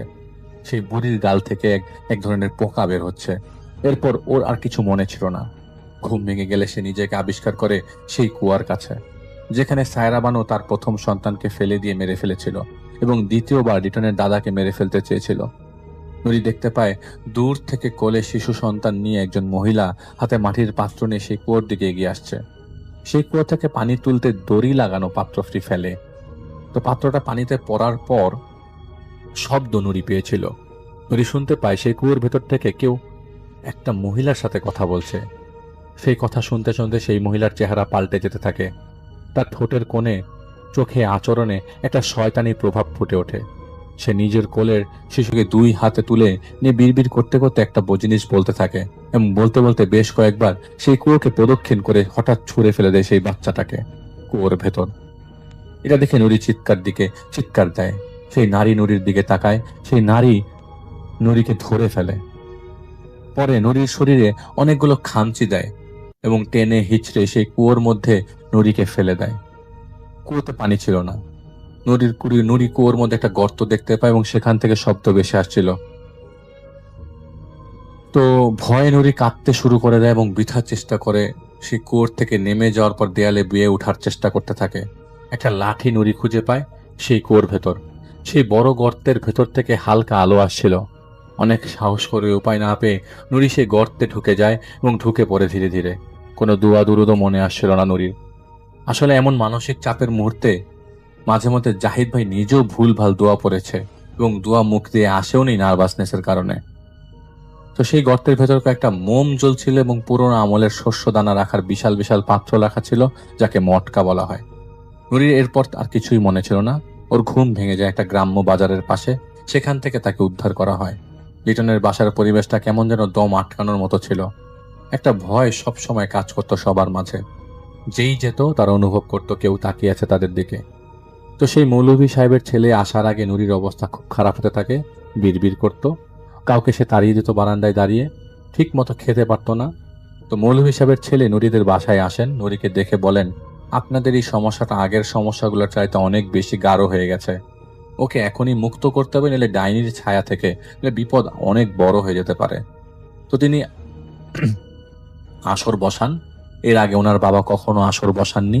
তিনি নিয়মিত ঝাড়ফুঁক করতেন এবং ডাইনির প্রভাবে থাকা লিটনের বংশের অন্যান্য মহিলাদের যারা ডাইনি দ্বারা ক্ষতির শিকার হয়েছিলেন, নুরিকে বসিয়ে নুরির হাতে একটা কালো পাথর দিয়ে দেন মৌলভী সাহেবের ছেলে, এবং তিনি দোয়া দুরুদ পড়তে শুরু করেন।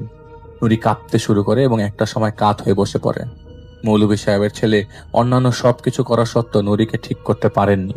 তিনি বুঝে উঠতে পারেননি আসলে কি সমস্যা, এবং ডাইনিটা হাজির হলো না। তার আমল একদম নির্ভুল হওয়া সত্ত্বেও কিছুই হলো না। তিনি কিছু তাবিজ নুরিকে দেন। এভাবেই চলছিল। নুরির মস্তিষ্ক বিকৃত হয়ে যায়। সব সময় সে কামড়াতে চাইতো সবাইকে। একদিন সে অনেকগুলো পেরেক গিলে ফেলে। সেদিন নুরি বারবার বলছিল, এই বাচ্চা যদি না মেরে ফেলি তবে আমাকে মেরে ফেলবে ওরা। তো নুরিকে অনেক কষ্ট করে হাসপাতালে নেওয়া হয় পেরেক বের করার জন্য, কিন্তু অনেক পরীক্ষা করে নুরির পেটে পেরেক পাওয়া যায়নি। কয়েকদিন পর রাতে একদিন লিটনের দাদির ঘুম ভেঙে যায় এবং কোন একটা ধাম করে একটা শব্দ হয়। তিনি নুরিকে দেখতে লিটনের ঘরে যান, যে দেখতে পান বারান্দার গ্রিলে উল্টো ঝুলে রয়েছে নুরি, আর লিটন বিছানার নিচে পড়ে রয়েছে। দাদি চিৎকার করে বাকি লোকদের ডেকে তোলেন। নুরি সেভাবেই ঝুলেছিল এবং হাসছিল। পরে তিনি নুরিকে সেখান থেকে নামায় একরকম বাধ্য হয়ে মানসিক হাসপাতালে নুরিকে ভর্তি করানো হয়। সেদিনের রাতের কথা লিটনকে জিজ্ঞেস করলে লিটন বলে, রাতে ঘুমে থাকা অবস্থায় নুরি ওকে ডেকে তোলে। লিটন নিজের চোখে দেখতে পায় সে কালো কাপড় পরা বুড়ি বিছানার পাশে বসে চেয়ারে ওদের দিকে পিঠ ঘুরিয়ে বসে আছে। লিটন অনেকটা সাহস নিয়ে হাতের কাছে থাকা পানির বোতল সেই বুড়িকে মারতে যাবে, তখন সে দেখতে পায় লাল কিছু দিয়ে গোল করে দাগ আঁকা আছে ফ্লোরে, এবং সেখানে 3টা মোম জ্বলছে। তো উনি 3টা মোম দেখার পর ও খুব অবাক হয়ে যায়, ওই লিটন। আর বুড়িটা একটা পুতুলে আঙ্গুল দিয়ে কিছু লেখছে। এরপর একটা পেরেক তুলে সেই পুতুলে বুড়ি ঢুকিয়ে দিতেই নুরি এক ঝটকায় বিছানায় দাঁড়িয়ে যায়। লিটন কাঁপতে কাঁপতে বুড়িকে বলতে শুরু করে, আমার নুরিকে ছাড় বলে সেই বোতল দিয়ে আঘাত করতে যাবে, ঠিক তখনই বুড়ি আরেকটা পেরেক সেই পুতুলে ঢুকায়। আর তখনই একটা চিৎকার দিয়ে নুরি একদম ভেসে এসে লিটনের গলা চেপে ধরে। লিটন শুনতে পায় বুড়িকে বলতে, ইতা নেড়ে মেরে ফেলিওক না, ইতা নেড়ে জিন্দা রাইটবার লাইটবে, নালি আবিনানে, মেরে ফেলতে মানা করছে, এরকম কিছু একটা। এরপর নুরি লিটনকে নিচে ফেলে দেয়। নুরির চেহারাটা অন্যরকম ছিল। একটা কান দিয়ে পুঁজ গড়িয়ে পড়ছে, আর একটা চোখ ফুলে ফেপে পচে গেছে, যেখানে মাছি ভনভন করছে। এটুকুই লিটনের মনে ছিল। তো এদিকে মানসিক হাসপাতালে নুরির অবস্থা একদম ঠিক হয়ে গেছিল, একদম স্বাভাবিক, যার কারণে ওকে রিলিজ দেওয়া হয় এবং কিছুদিন পর সে একটা ছেলে সন্তান জন্ম দেয়। তো যেহেতু তারা জাহিদ ভাইয়ের আত্মীয়, তারা জাহিদ ভাইয়ের ব্যাপারে জানতো। তো জাহিদ ভাইকে একটা নিয়ম ফলো করতে হয়, সেটা হলো নিজেদের কারোর কোনো রকমের এই জাতীয় সমস্যায় কাজ করা যাবে না। তারা আগেও যোগাযোগ করেছিল, কিন্তু জাহিদ ভাই না করে দিয়েছিল। তো বাচ্চারা জন্ম দেওয়ার পর থেকেই নুরি আবারও আগের মতো আচরণ শুরু করে দেয়। বাচ্চার যেদিন 3 দিন বয়স, সেদিন রাতে লিটনের দাদি দেখতে পায় সেই বুড়িটা বাচ্চাটাকে 2 হাতে উঁচু করে ধরে কিছু একটা বলছিল গ্যাসের চুলার সামনে। তিনি দৌড় দিয়ে সেখান থেকে বাচ্চাটাকে নিয়ে তার ঘরে চলে যান এবং সবাইকে ডাকতে থাকেন এবং কালেমা পড়তে থাকেন জোরে জোরে। সেই সময় একটা চর মারার শব্দ তিনি পান এবং বাচ্চাটা কেঁদে ওঠে। সবাই চিৎকারে জেগে ওঠে। তার কাছে আসলে তিনি বলতে থাকেন ডাইনিটা ওকে চুলার উপর ধরে রেখেছিল। বাচ্চাটা ঠিক আছে কিনা দেখার জন্য কাপড় সরালে দেখা যায় বাচ্চাটার পিঠে 2 আঙ্গুলের ছাপ, বৃদ্ধ এবং তর্জনী আঙ্গুলের বড় বড় ছাপ। প্রায় প্রতিদিন বাচ্চাটার শরীরে খামচের দাগ পড়তো। তো নুরির মা জাহিদ ভাইকে ফোন দিয়ে বলে যাতে কিছু একটা করে দেয়, বাচ্চাটা যাতে কষ্ট না পায়। তো তাই জাহিদ ভাই নিজে নুরিদের বাসায় যায়। তো উনি বলেছেন, বিশ্বাস করেন এত কিছু শেখানো হয়েছে, কিন্তু জাহিদ ভাই কিছুই টের পাচ্ছিল না। জাহিদ ভাই নুরিকে আগেই দেখতে যায় এবং জিজ্ঞেস করে, তোর কি হয়েছে, কি সমস্যা বল। তো নুরি বলার চেষ্টা করছিল, কিন্তু জাহিদ ভাই কিছুই বুঝতে পারছিল না। তো জাহিদ ভাই কিছু দোয়া পড়ে, সূরা পড়ে এবং ওকে ফু দেয়। জাহিদ ভাই বুঝতে পারছিল ঘরে কেউ নাই, কোনো অনুভূতি জাহিদ ভাই টের পাচ্ছিল না। জাহিদ ভাই রিংটা বের করে ওর কপালে লাগানোর সাথে সাথে ও বমি করতে শুরু করে, এবং জাহিদ ভাই নিজের চোখে প্রথমবার বমির সাথে পেরেক বের হতে দেখে ভয় পেয়ে যায় সবাই। এখন জাহিদ ভাই বলে, জাহিদ ভাইকে ওই নুরি বলতে থাকে অনেকটা নেকামির মতো করে। তো জাহিদ ভাই কিছুক্ষণ ওকে দেখে কিছু বুঝতে না পেরে ওর বাচ্চাটাকে দেখতে যায়। বাচ্চাটার শরীর লাল হয়ে থাকে সব সময়। তো জাহিদ ভাই দেখলো অনেকগুলো খামচির দাগ ওর শরীরে। পরে সবাই জাহিদ ভাইকে লিটনদের বংশের পুরো ঘটনা খুলে বলে। সত্যি বলতে এত কিছু জাহিদ ভাইয়ের মাথায় তখন ঢোকেনি। জাহিদ ভাই সেদিন রাতে জাহিদ ভাই আমির সাহেবকে জিজ্ঞেস করে কি হয়েছে এখানে। জাহিদ ভাইকে বলেন, দেখো আগেই তোমাকে বলে দেই অনেক দেরি হয়ে গেছে, চেষ্টা করে দেখতে পারি কিন্তু সফল হওয়ার সম্ভাবনা একদম নেই। তো জাহিদ ভাই জিজ্ঞেস করে কেন? তো তিনি বলেন, ক্ষতি সম্পূর্ণ করে ফেলেছে, তাই সুযোগটা এখন আর নেই। যার কথা বলছো সেই সায়রা বানু ডাইনিতন্ত্র সাধনা করতেন।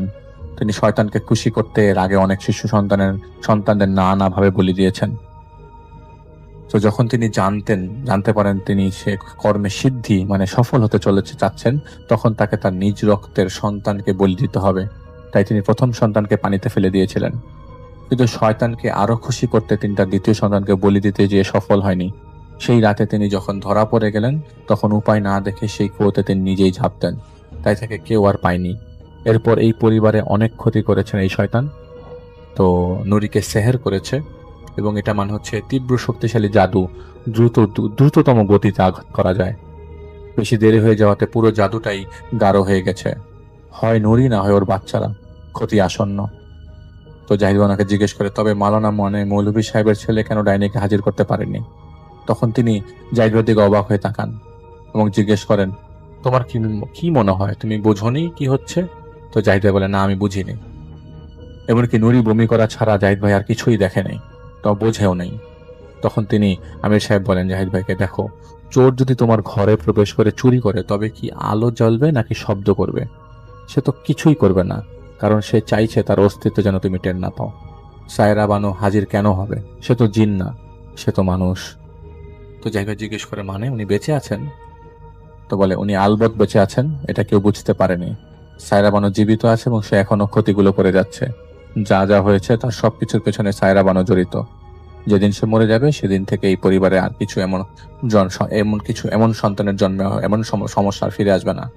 তো জাহিদ ভাই বলেন, তাহলে নুরি এবং লিটন আর যারা যারা একজন বুড়িকে দেখেছে, যার এক চোখ পচে গেছে, কান দিয়ে পুঁজ বেরিয়ে পড়ছে, সেটা কি সায়রা বানু? তো উনি বলেন, হ্যাঁ, কিন্তু সায়রা বানু কোথায় তা আমি জানি না। সায়রা বানুর রূপ নিয়ে যে শয়তানরা এই কাজগুলো করে যাচ্ছে, সেটা এটাই হচ্ছে ঘটনা।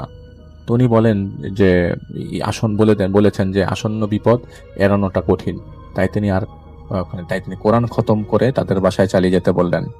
তো জাহিদ ভাই লিটনদের সব কথা খুলে বলে, তারা প্রচন্ডভাবে অবাক হয়ে গিয়েছিল। তো অনেক প্রশ্ন তাদের মনে জন্ম নিতে শুরু করে, যার উত্তর খুঁজতে আমির সাহেব না করে দেন। ঘরের সবাই মিলে প্রতিদিন নিয়ম করে কোরআন শরীফ পড়া শুরু করে দেন। আমির সাহেব তাদের কিছু নিয়ম পালন করতে বলেন। সব সময় বাচ্চাটার কাছে সূরা ইয়াসিন রেডিওতে বাজতো। একদিন বাচ্চাটা অসুস্থ হয়ে পড়ে। হাসপাতালে নেওয়ার পর জানা যায় নিউমোনিয়া হয়েছে। শিশু হাসপাতালে ওরা নিয়ে যায় শিশু হাসপাতালে, কিন্তু বাচ্চাটা মারা যায় হাসপাতালে ভর্তির 4-5 দিন পর। এরপর 1 সপ্তাহের মধ্যে নুরি সম্পূর্ণ সুস্থ হয়ে যায়। দুজনের দাদির সাথে কথা বলে ধারণা করা যায় যে সায়রা বানু যদি বেঁচে থাকতেন তবে তার বয়স 85 কি 90 হতে পারত। তাদের পরিবারে যাদের সমস্যা ছিল, তারা যেই বুড়িকে দেখতো সেটা ছিল শয়তান জিন, যারা সায়রা বানুর রূপ নিত। তো নুরি যেই গর্তে ঢুকে বড় বড় মটকা দেখেছিল, সায়রা বানু সেখানেই ছিল তখন। নুরি সায়রা বানুকে যেন না দেখতে পারে, তাই ওকে ঘুম পাড়িয়ে দেওয়া হয়। নুরি 4 দিন কোথায় ছিল সেটা জানা যায়নি। তাদের পরিবারের সমস্যা দেখা দিল, সেই ডাইনিটা তাদের তেমন ক্ষতি করতে পারেনি। নুরির সাথে এমন কোনো সমস্যা এমন কেন হলো, এটার কারণে মূল কি কারণ ছিল সেটা জানা যায়নি। এবং সেটা একাকিত্ব। একা ওকে পেয়েছে, তাই ধীরে ধীরে ওকে শয়তানেরা কাবু করতে পেরেছিল। তো এটাই ছিল ঘটনা। আমি আহমেদ বাবু ফিরে এলাম আপনাদের কাছে আমার প্রথম কাহিনী শেয়ার করার জন্য, এবং আমি চলে যাচ্ছি আমার ঘটনায়। তো রতন সে থাকতো হচ্ছে বাংলাদেশের উত্তরাঞ্চলের একটি জেলায়, সেখানকার একটি গ্রামে তার বাসা ছিল। এবং আমি স্পেসিফিকলি গ্রামের নামটা বলবো না, যেহেতু রতন নিষেধ করেছে তার স্পেসিফিক বর্ণনাগুলো দিতে। তো যাই হোক, ওখানে রতন থাকতো এবং রতনের বেড়ে ওঠা সেখানেই, এবং সে একটা লম্বা সময় পরে শহরে চলে আসে, কিন্তু তার স্কুল লাইফ, কলেজ লাইফ পর্যন্ত ওই অঞ্চলেই কেটেছে আর কি। তো যাক, ঘটনাটা যখন ঘটে তখন রতনের এসএসসি পরীক্ষার পরবর্তী সময়, যখন একটি লম্বা ছুটি গ্যাপের টাইম থাকে, সেই সময়টার কথা আমি বলছি আপনাদেরকে। তো যেটা হয়েছিল, রতন গিয়েছিল তার মামার বাড়ি, এবং সেটা বেশ খানিকটা দূরে ছিল তাদের এলাকা থেকে। এবং দূরটা হচ্ছে এরকম যে সে ওখানে যাওয়ার জন্য যে তাকে বাসে করে যেতে হতো, সেখান থেকে নেমে বেশ খানিকটা হাঁটতে হতো তাদেরকে। এবং হেঁটে হেঁটে হেঁটে হেঁটে দিনের বেলা ভ্যান পেত তারা, ওই যে আপনার লাইক ৩ চাক্কার ভ্যান, অথবা ওই যে আপনার কিছু গাড়ি আছে ইঞ্জিন চালিত ভ্যান আর কি, ইঞ্জিন চালিত ভ্যান যেটাকে অনেকে বলে হচ্ছে নথিবহন বা কিছু একটা এরকম কিছু আর কি। তো যাই হোক, কিন্তু রাতের বেলা ওখানে কোনো রকম ট্রান্সপোর্টেশনই থাকতো না আর কি। তো রতন যেটা হয় তার মামার বাড়ি যায়, এবং মামার বাড়ি যেয়ে সেখানে সে কিছুদিন কাটানোর পরে একদিন সে বিকালবেলা সে খবর পায় যে তাদের বাড়িতে তার বাবার এক দুঃসম্পর্কের ভাই, মানে তার চাচা, অসুস্থ হয়ে গেছে এবং তাকে শহরে নিয়ে যেতে হবে, এবং তাদের অবশ্যই রতনকেও সেখানে প্রেজেন্স থাকতে হবে। তো রতন যেটা করে, সে মামার বাড়িতে তড়িঘড়ি করে বলে যে আমি চলে যাব। তো মামারা বলে যে এত তুমি তাড়াহুড়া করছো চলে যাওয়ার জন্য, তুমি আজকে রাতটা থেকেই চলে যাও, এখন তো সন্ধ্যা মানে রাত হয়ে গেছে, অলরেডি সন্ধ্যা হয়ে গেছে আর কি, এই সময় তুমি রওনা দিবা। তো রতন তাদের সাথে বলে না মামা, যেতেই হবে, যেহেতু খবর দিয়েছে এবং আমাকেই থাকতে হবে সেখানে, তাদের সাথে আমাকেও থাকতে হবে, তাকে শহরে নিয়ে যাবে এবং এই আর কারণ ওই সে সময় ফ্রি আছে, তার এসএসসি পরীক্ষা শেষ হয়েছে। তো মামারা আর গাইগুই না করে ওকে ছেড়ে দেয়। তো যেটা হয়, রতন সেখান থেকে বের হয়, বের হয়ে মানে বাড়ির দিকে রওনা দেয়। তো যথারীতি সে ওখান থেকে একটা বাস পায়, বাস পেয়ে এবং তাদের যে মূল যেখানে তাদের তাদের গ্রামে আসার জন্য যেই জায়গায় আসা লাগে সেখানে তারা চলে আসে সে। তো এসে সেখান থেকে বাস থেকে নেমে এসে ওখানে দেখে যে বেশ রাত হয়ে গেছে, এবং মানে বেশ রাত, মানে রাত বলতে তখন অলরেডি মানে 11টা-12টা বেজে গেছে এরকম একটা সময়। তো তখন ও চিন্তা করে যে এখন আমি এখান থেকে কিভাবে যাব, অনেক কিছুক্ষণ দাঁড়িয়ে থাকে ওখানে, দাঁড়িয়ে থেকে চিন্তা করতে থাকে কিভাবে যাব, এবং সে দেখে 2-1টা ওখানে ভ্যান আছে, কিন্তু সেই ভ্যানের লোকরা কোথাও যাবে না। তো সে চেষ্টা করে একজন ভ্যানওয়ালাকে প্রাইভেটলি ভাড়া করতে, যে আপনি চলেন, আমি আপনাকে পার্সোনালি টাকা দিব এসে। তো ভ্যানওয়ালা তার কথা না শুনে বেশ অনেকক্ষণ তার সাথে কথাবার্তা বলে, তার সাথে একটা পর্যায়ে এক ভ্যানওয়ালা রাজি হয় যে তাকে ওই পুরো বাড়ি পর্যন্ত নামিয়ে দেবে না, ওইখানে একটা মোড় আছে আর কি, সেই মোড়টার পরে যে অনেক দূর যেতে হয় তাদের বাসায়। তো মানে এখান থেকে যে মেন রাস্তাটা এক জায়গায় যে একটা একটা বাঁকে যায়, এবং বাঁকে নেমে যায় আর কি, একটু ঢালের মতো যে জায়গাটায় নেমে যায়, সেই জায়গার থেকে রাস্তাটা আরোই কাঁচা এবং আরো অনেক আপনার লাইক খুব না আর কি, ভালো না আর কি, ভাঙাচোরা মানে টাইপের আর কি, মানে বেশ কাঁচা রাস্তা আর কি। তো ভ্যানওয়ালা রাজি হয়, তাকে মেন ওই পর্যন্ত এগিয়ে দেবে। তো যাই হোক, সে ওই কথা অনুযায়ী সেই ভ্যানকে নেন, সে ওই রতন নেয় আর কি, সে ৩০০ টাকা দিয়ে তাকে কন্ট্রাক্ট করে আসার জন্য। ৩০০ টাকা বেশ খানিকটাই বেশ টাকা আর কি, আজ থেকে 10 বছর আগের হিসাব যদি করি তাহলে ৩০০ টাকার মোটামুটি ভ্যালু ছিল, খারাপ না। তো যাই হোক, সে ভ্যানে উঠে রওনা দেয় এবং সেই ভ্যানওয়ালা তাকে নিয়ে আসতে থাকে। তো যখন রতন আসতে থাকে, দেখে যে ওই দিনকার যে রাতটা হচ্ছে নিকষ অন্ধকার এবং কোনো আলো নাই আকাশে, লাইক চাঁদ নেই। তো সে মানে বেশ একটু অস্বস্তি ফিল করতে থাকে, কারণ রাস্তাটা ঘুরঘুরতে অন্ধকার হয়ে যায়। ওই ভ্যানওয়ালা যখন আসে, ওই ভ্যানওয়ালার সামনে একটা লাইট লাগানো ছিল, সেটা কাইন্ড অফ লাইক ডায়নামো টাইপের আর কি, এবং সেটা সবসময় চালায় না। এটাকে তারা ডায়নামো বলে, কাজ ছোট্ট একটা ইসের মতো লাগানো থাকে, আপনারা দেখবেন অনেক সময় ওই সাইকেলের সাথে লাগানো থাকতো আগে, লাইট লাগানো। তো সেরকম একটা ল্যাম্প সে ভ্যানওয়ালার ইসে ছিল, কিন্তু ভ্যানওয়ালাটা সে সবসময় জ্বালাচ্ছে না, সেটা জ্বালায় কিছুক্ষণ পর আবার নিভিয়ে দেয় সে যতটুকু রাস্তা। এবং রাস্তাটা ঠাউর করা যায়, আলো না থাকলেও আকাশের একটা আলো আছে, সেটাতে কিছু দূর দেখা যায়, পুরা মনে হচ্ছে একটা সরু সাদা ফিতার মতো চলে গেছে। তো যাই হোক, সেইখান দিকে সে যাচ্ছে, এবং যে রাস্তা দিয়ে যায় সেখানে কিন্তু এই রাতের বেলা কোনো বাস বা হেভি কোনো ভেহিকেলও চলাফেরা করে না, কারণ রাতের বেলাটা বেশ নিশুতি। তো ওখান দিয়ে যাচ্ছে, শুনছে যে ঝিঝি পোকা ডাকছে, এবং মাঝে মাঝে রাতের কিছু পোকামাকড় এবং রাতের শব্দ চলে আসছে, মানুষজন নিশুতি হয়ে যাচ্ছে, মানুষজন নাই। তো চলছে, এবং ভ্যানের একটা না একটা আপনার চাকার শব্দ ওইটা, এবং প্যাডেলিং এর শব্দ আসছে। তো ভ্যানওয়ালা তাকে অনেকক্ষণ চুপচাপ থেকে ভ্যানওয়ালা তাকে একবার জিজ্ঞেস করে যে এত রাত্রে কই যান। তো সে বলে যে আমি আমাদের বাড়ি যাই, আমাদের বাড়ি তো ওই জায়গায়। তো সে ভ্যানওয়ালাকে কুশলাদি জিজ্ঞেস করে, ভ্যানওয়ালা খুব বেশি কুশলাদির মধ্যে যায় না, তবে তাকে ভ্যানওয়ালা একটা কথা বলে যে আপনি যে গভীর রাতে যাচ্ছেন, এখন যে রাত হয়েছে, এই রাস্তাটা কিন্তু ভালো না, আপনি নিজেই জানেন আপনার নিজের বাড়ি, আপনি এত রাতে কেন যাচ্ছেন এইভাবে, দিনের বেলা গেলেই পারতেন। তবে তাকে বলছে যে ওইখানে যে শ্মশান আছে, শ্মশানের পাশটা সাবধানে যান, এড়ায় চলেন। তো যেটা হয় রতনের কাছে জিনিসটা একটু অস্বস্তি লাগে। সেও ওই শ্মশানের কথা শুনতো। যেহেতু তাদের নিজের এলাকা, সে জানতো ওই শ্মশানের কাছে অনেক মানে অনেক ধরনের কাহিনী সে শুনেছে আগে শ্মশানের আশপাশ দিয়ে। যাই হোক, সেটা সে শুনে মোটামুটি একটু অস্বস্তি ফিল করে ভ্যানলার কথায়। নিজের কাছেও চিন্তা করে যে আমার একা এত রাত ওই জায়গাতে পার হতে হবে। তো এরকম করে সময় চলে যায়। একসময় এসে তাকে সে ওই বাঁকের কাছে চলে আসে ভ্যানওয়ালা। এসে তাকে বলে যে, "আচ্ছা ঠিক আছে, তাহলে আমি যাই।" তো সে নেমে যায় ভ্যানওয়ালাকেও টাকা দিয়ে, এবং ভ্যানওয়ালাটা তার মতো ভ্যান ঘুরিয়ে আবার ফিরতি পথে চলে যায়। এবং সে অনেকক্ষণ দাঁড়িয়ে থাকে। দাঁড়িয়ে থেকে ভ্যানওয়ালার ফিরতি পথটা চলে যেতে দেখে। কারণ ওর নিজের কাছে না হঠাৎ করে খুব একাকী ফিল হচ্ছিল রতনের কাছে। তো একাকী ফিল হওয়ার পরে সে যেটা মানে যে ভাবছিল, সে দূর থেকে তাকিয়ে দেখছে ভ্যানের চলে যাওয়াটা, এবং বেশ খানিকটা পথ যাওয়ার পর সে আর ভ্যানটাকে দেখতে পায় না।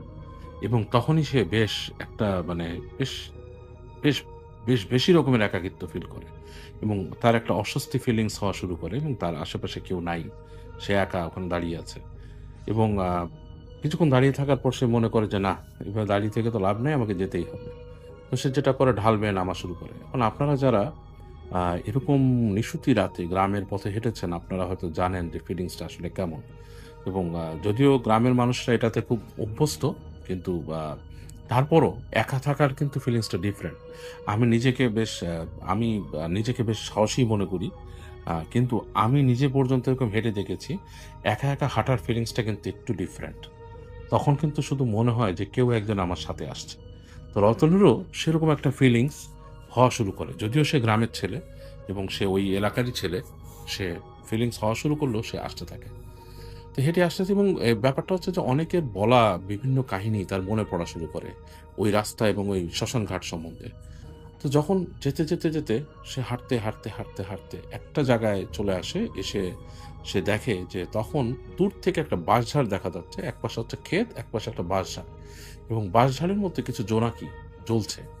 মানে বিভিন্ন মানে ভাবে জ্বলছে, এবং জিনিসটা খুব সুন্দর। আমি কল্পনা করতে পারি, কারণ আমি দেখেছি এরকম জিনিস। তো জোনাকি পোকা জ্বলজ্বল করছে, মানে জ্বলছে নিভছে। তো ওর কাছে কেন জানি এটার সৌন্দর্যের সাথে একটা ভয়ঙ্করত্ব ফুটে ওঠে, কাজ ওই বাঁশঝাড় নিয়েও সে অনেক কাহিনী শুনেছে। তো যেটা হয়, রতন ভাবে একসময় যে আমার মনে হয় ভুলই হয়ে গেল এই রাতের বেলা এই রাস্তা দিয়ে আসা। তো যাই হোক, সে তারপরে হেঁটে যায়। হাঁটতে একসময় বাঁশঝাড়টাকে সে ক্রস করে যায়, এবং সে জানে যে বাঁশঝাড়ের পাশে কয়েকটা কবর আছে, এবং ওই কবরগুলোর দিকেই বারবার ওর পড়তে থাকে। এবং রতনের কাছে যেটা ছিল, যে একটা টর্চ ছিল, মানে একটা ফ্ল্যাশ লাইট, ছোট টর্চ লাইট। এবং সেই টর্চ লাইট মানে অনেকেই অনেক কাহিনীতেই ইউজ করেন, জানেন আপনারা টর্চ লাইট এখনকার যুগে কিন্তু খুব বেশি ইউজ হয় না। বাট রতনের কাছে একটা ফ্ল্যাশ লাইট ছিল তখন, এবং ফ্ল্যাশ লাইট হচ্ছে প্লাস্টিকের। আর যেটা ছিল, ওর মোবাইল ফোন ছিল একটা। তো সেই মোবাইল ফোনটা যে এখনকার সময় খুব বেশি আধুনিক স্মার্টফোন সেরকম না, প্রথম দিকের হয়তো স্মার্টফোন টাইপের, যেমন অ্যাজ ফার আমি ফোনটার কনফিগারেশন বা কিছু শুনিনি। যেটা আমি শুনেছিলাম, যেটা একটা ফোন ছিল তার কাছে। যাই হোক, তো সে ওই ফ্ল্যাশ লাইট এবং ফোনের সাথেও লাইট আছে, এবং সেটাই সে ভরসা করে হাঁটছিল। এবং হাঁটতে সে বাঁশঝাড়টাকে ক্রস করে। বাঁশঝাড়ের মধ্যে যে কবরগুলো আছে ওগুলোর দিকে সে পৌঁছে, যে কবর, তার অস্বস্তি ফিল শুরু হয় তখন। এবং তার কাছে মনে হয়, যখন সে বাঁশঝাড়টা পার হচ্ছে, তখন মনে হচ্ছে বাঁশঝাড়ের মধ্যে কিছু হুটোপুটির শব্দ সে শুনতে পায়। লাইক কিছু জিনিস দৌড়াচ্ছে, করছে, নিচে কিন্তু শুকনো পাতার মতো থাকে। তো খস শব্দ, এই ধরনের কিছু শব্দ সে শুনতে পায়, এবং তার কাছে বেশ ভয় লাগে। এবং বাঁশঝাড়টা যখন পার হয়ে আরেকটু সামনে চলে যায়, সে হাঁটতে পেছনে ফেলে দিয়েছে বাঁশঝাড়। এবার যখন সামনে গেছে, তার কিছু দূর পরেই তার কাছে ভিজিবল হয় যে নদী একটা, যাদের যে নদীটা বাঁক নিয়ে এসে ওই পাশ দিয়ে গেছে, এবং তার পাশেই হচ্ছে শ্মশানটা। তোর কাছে কেমন জানি লাগতে থাকে। যখন নাকি আকাশে চাঁদ থাকে, পূর্ণিমার চাঁদ, নদীতে খুব সুন্দর একটা সিনারি হয়। বাট এখন হচ্ছে আমাবস্যা, এখন হচ্ছে রাতের তেমন কিছুই দেখা যাচ্ছে না, জাস্ট আকাশের হালকা আলোয় কিছুটা আঁচ করা যাচ্ছে যে এই যে নদী এবং ওখানে শ্মশানটা।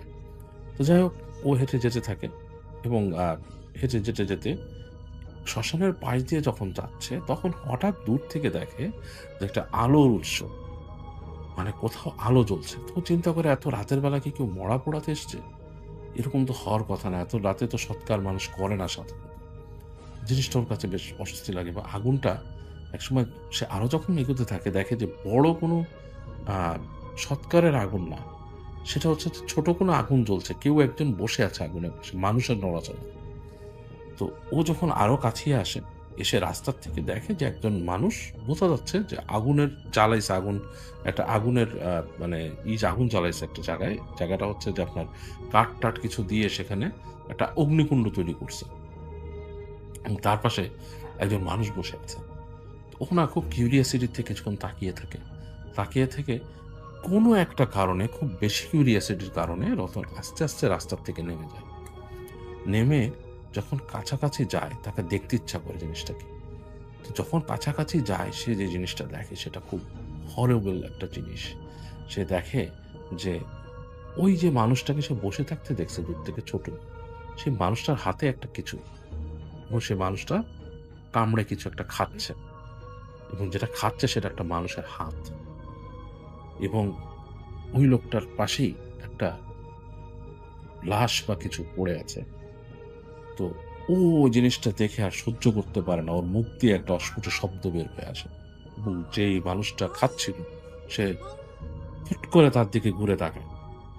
বিভৎস লাগে তার কাছে জিনিসটা দেখতে, কারণ একজন মানুষ একটা আরেকজন মানে ক্যানিবালিজম করছে আর একটা লাশ খাচ্ছে, জিনিসটা কেমন ভয়ঙ্কর। এবং এই আগুনের আলোয় চেহারার মধ্যে ওই লোকটার একটা প্রতিবিম্ব পড়ছে আগুনের, এবং মানে পৈশাচিক একটা চেহারা সেই মানুষটার।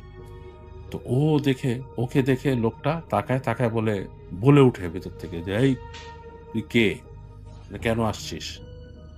তো ও থতমত খেয়ে যায়। ও যে নিজের নাম বলে ফেলে, বলে আমার নাম রতন, আমি এখান দিয়ে যাচ্ছিলাম, আপনি কে, আপনি কি করেন, তোতলায় বলে। তো লোকটা বলে যে আমি হচ্ছে অমুক কাপালিক, তুই আমার সাধনার সময় এসে এখানে নষ্ট করলি, তোর তোর তোর তোর ভালো হবে না, তোর ক্ষতি হবে, দেখে রাখ। তো রতন যেটা করে, ওই লোকটার কথা শুনে সে ওখান থেকে ঝেড়ে দৌড় দেয়। তার আর কোনো সেন্স নাই, সে দৌড়ায়, এবং দৌড়াতে কখন যে সে তার বাসায় পৌঁছায় যায় এটাও তার আসলে মনে নাই, এবং বাসায় যে সে বেহুশ হয়ে যায়।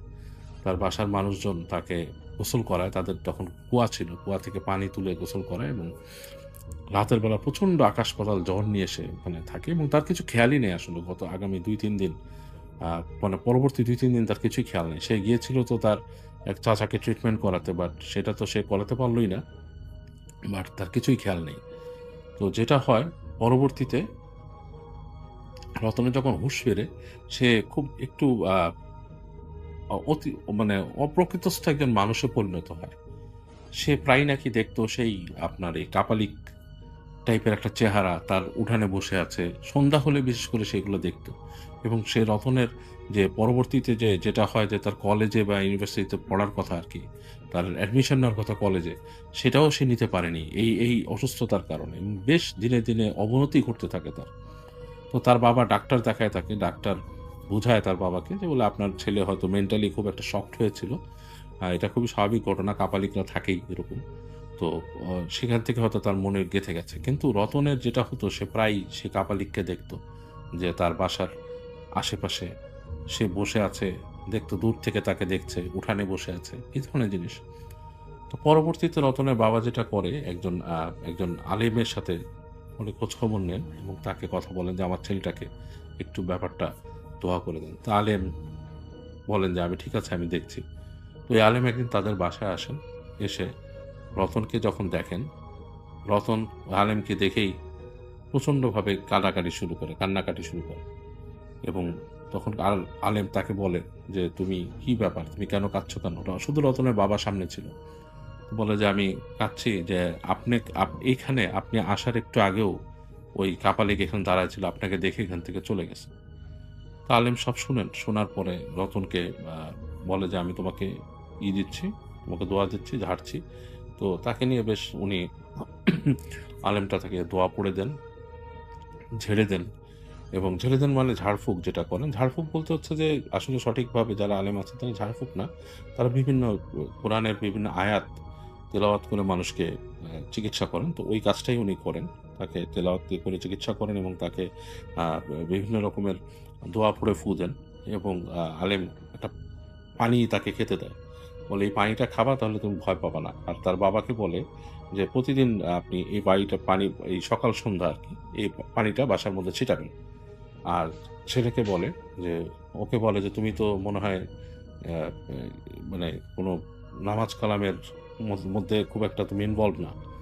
তো রতন বলে যে আসলে আমি আসলে হলো পড়ি না। তো আলেমটা বলেন যে তোমাকে নামাজ পড়তে হবে। তুমি যদি সঠিকভাবে নামাজ পড়া শুরু করো, এই ধরনের খারাপ জিনিস তুমি যেটা দেখছো সেটা হয়তো একটা খারাপ জিন তোমার উপর আসছে বা তোমাকে এসে ভয় দেখাচ্ছে, সেটা হয়তো ওই যে সে কাপালিকের সাথেই ছিল বা কিছু একটা, তো তার কোনো সাধনার অংশ ছিল, তো তোমার উপর একটা প্রভাব ফেলছে। তো তুমি যখন প্রতিদিন তোমার প্রার্থনা করবা, 5 ওয়াক্ত নামাজ পড়বা এবং সৃষ্টিকর্তাকে স্মরণ করবা, তখন তোমার কাছে এগুলো আসবে না। যারা 5 ওয়াক্ত নামাজ পড়ে তাদেরকে এইসব জিনিস এসে বদার করতে পারে না। যাই হোক, আলেম তাকে এটা বলেন এবং তখন থেকে রতন আস্তে ধীরে কিন্তু সে নামাজ শুরু করে এবং সে নামাজ পড়া শুরু করে দেয় এবং তার বাবার সেই চিকিৎসা করে, তাকে ওই যে পানি ছিটায় দেয় এবং উনি ওই রতন তখন প্রায় যেত আলেমের ঠিকানা অনুযায়ী, যে আলেমের কাছে দোয়া নিত, এবং রতন কিন্তু এরপর থেকে ওই জিনিসটা দেখা বন্ধ করে দেয়, সে আর দেখতে পারে না আস্তে ধীরে। কথা না বাড়িয়ে ঘটনায় চলে যাই। মাঝরাতে দরজায় কড়া নাড়ার শব্দে ঘুম ভেঙে গেল। আমি বিরক্ত ভাব নিয়ে দরজা খুললাম। দরজা খুলেই বিস্মিত কণ্ঠে বললাম, আরে তুই এত রাতে? আকাশ একগাল হেসে বলল যে, দোস্ত, অনেকদিন তোকে দেখি না, তোকে দেখতে ইচ্ছে হলো তাই চলে এলাম। আজ রাতটা তোর সাথেই কাটাবো। আকাশ আমার ছোটবেলার বন্ধু, আমরা একই সাথে বড় হয়েছি। আমার বাসা থেকে ওর বাসা প্রায় 2 কিলোমিটার দূরে। অনেকদিন তার সাথে বিভিন্ন ব্যস্ততার জন্য দেখা করতে পারিনি। প্রায় 1 মাস হতে যাচ্ছে। আমার সাথে শুধুমাত্র দেখা করবার জন্য যে এত রাতে চলে আসবে সেটা ভাবতেই পারছি না। এই না হলে বন্ধুত্ব। তুই কি বাহিরেই দাঁড়িয়ে থাকবি? ভেতরে আয়, গল্প করি 2 বন্ধু মিলে সারা রাত। না রে দোস্ত, ঘরে আসবো না, চল বাহির থেকে ঘুরে আসি। আমি একটু অবাক হয়ে বললাম যে, সে কি রে, এত রাতে কোথায় যাবি? আর তুই এত সাহসী হলি কবে থেকে? কিছুদিন আগেও না সন্ধ্যার পরে তুই ভূতের ভয়ে বাসার বাহিরে হতি না। এখন কি আর সেই দিন আছে? চল বাহিরে চল। আকাশ একগাল হেসে উত্তর দিল।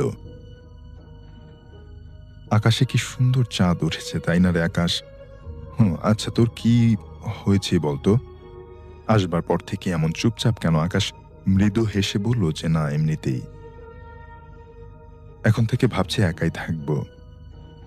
সন্ধ্যার সময় ডিসিশন নিয়েছিলাম, সারা রাত ছিলামও একা, কিন্তু এখন খুব বেশি ভয় করছিল, তাই তোকে ডেকে নিয়ে আসলাম।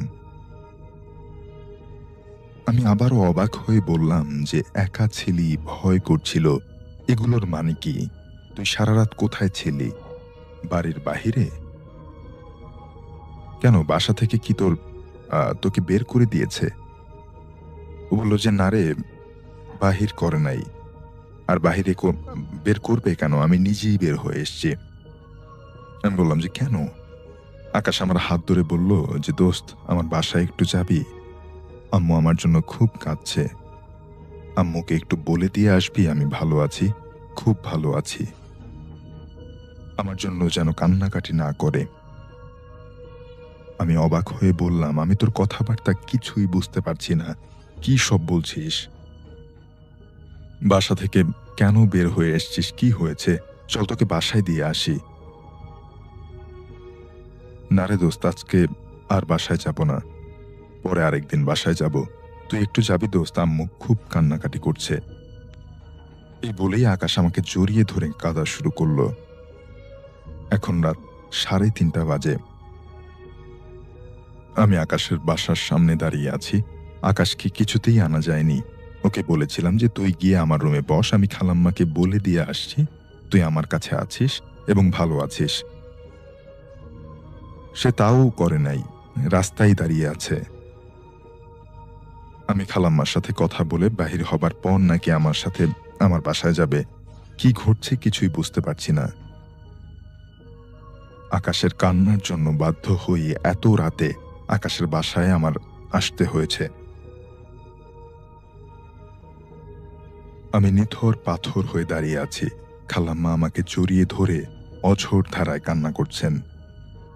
আমি খালাম্মাকে কিভাবে সান্ত্বনা দেব বুঝতে পারছি না।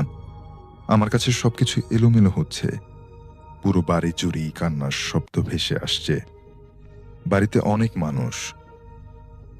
পুলিশ এসে আকাশের লাশ নিয়ে যাচ্ছে। আজ সন্ধ্যায় তার রুমে গলায় ফাঁস আটকিয়ে আত্মহত্যা করেছে। আমার আস্তে আস্তে বোধ শক্তি লোপ পাচ্ছে। আমি কি শুনছি? আমি তাহলে এতক্ষণ কার সাথে ছিলাম? আকাশই তো তার বাসায় আমাকে আসতে বলল। আকাশের লাশটি পুলিশের গাড়িতে তোলা হচ্ছে। শেষবারের মতো আকাশকে দেখলাম আমি। আমার সমস্ত পৃথিবী দুলে উঠল। মনে হচ্ছে সবকিছু দুলছে। চোখের সামনে থেকে সবাই আস্তে আস্তে দূরে সরে যাচ্ছে। আমি আস্তে আস্তে অন্ধকার একটা জগতে হারিয়ে যাচ্ছি। দূরে কে যেন কান্না করছে। আসসালামু আলাইকুম প্রিয় ভিউয়ার্স, এতক্ষণ শুনলেন আপনারা ভূত এফএম হরর স্টোরি, যা ইমেইল স্টোরি নামে পরিচিত। এটা আপনার আজকের যে গল্পটি শোনালাম, এটা আপনাদের অনেক গল্প শোনালাম। এটার মধ্যে আপনাদের মাঝে কোন গল্পটা আপনার জীবনের সাথে মিলে গেছে এবং আপনার বন্ধুদের সাথে মিলে গেছে, আপনার পরিবারের সাথে মিলে গেছে, অবশ্যই আজকের এই ভিডিওতে একটি কমেন্ট করে জানাবেন। আপনাদের একটি কমেন্ট আমাদের ভিডিও বানাতে অনেক উৎসাহ করে, তাই অবশ্যই কমেন্ট করবেন। আর আপনি কোন জেলা থেকে আমাদের ভিডিওটি প্লে করছেন এবং কি প্রতিদিন আপনি এই ভূত এফএম মানে যে ভূতের গল্পগুলো আছে, আপনি গল্পগুলো শুনতে ভালোবাসেন, কোন কোন গল্প নিয়ে আপনাদের মাঝে হাজির হবো অবশ্যই কমেন্ট করে জানাবেন। আর হ্যাঁ, এখানে যে স্টোরিগুলো আছে এটা কিন্তু সরাসরি ভূত এফএম থেকে নেওয়া। আপনারা জানেন হিস্ট্রিগুলো সচরাচর কিন্তু সব জায়গায় আপলোড হয় না। অবশ্যই আমাদের ইউটিউব চ্যানেলে প্রতিদিন আপলোড হয়ে যায়, প্রতিদিন একটি একটি করে এপিসোড। অবশ্যই আপনারা এই ভিডিওগুলো দেখে এখান থেকে আপনার যে জীবন, আপনার যে জীবনের সঙ্গে যে কোন গল্পটি মিলে গেছে অবশ্যই কমেন্ট করে জানাবেন। অবশ্যই আপনি কোন জায়গা থেকে ভিডিওগুলো দেখছেন তাহলেও কমেন্ট করে জানাবেন অবশ্যই। আর আপনি কোন ধরনের গল্পগুলো আমাদের কাছ থেকে চান অবশ্যই আপনার মতামতটি জানিয়ে দিবেন এবং কি ভিডিওটি দেখার সময় একটি লাইক দিয়ে যাবেন। অবশ্যই আপনি যদি আমাদের চ্যানেল নতুন দর্শক হয়ে থাকেন অবশ্যই চ্যানেলটিকে সাবস্ক্রাইব করে যাবেন।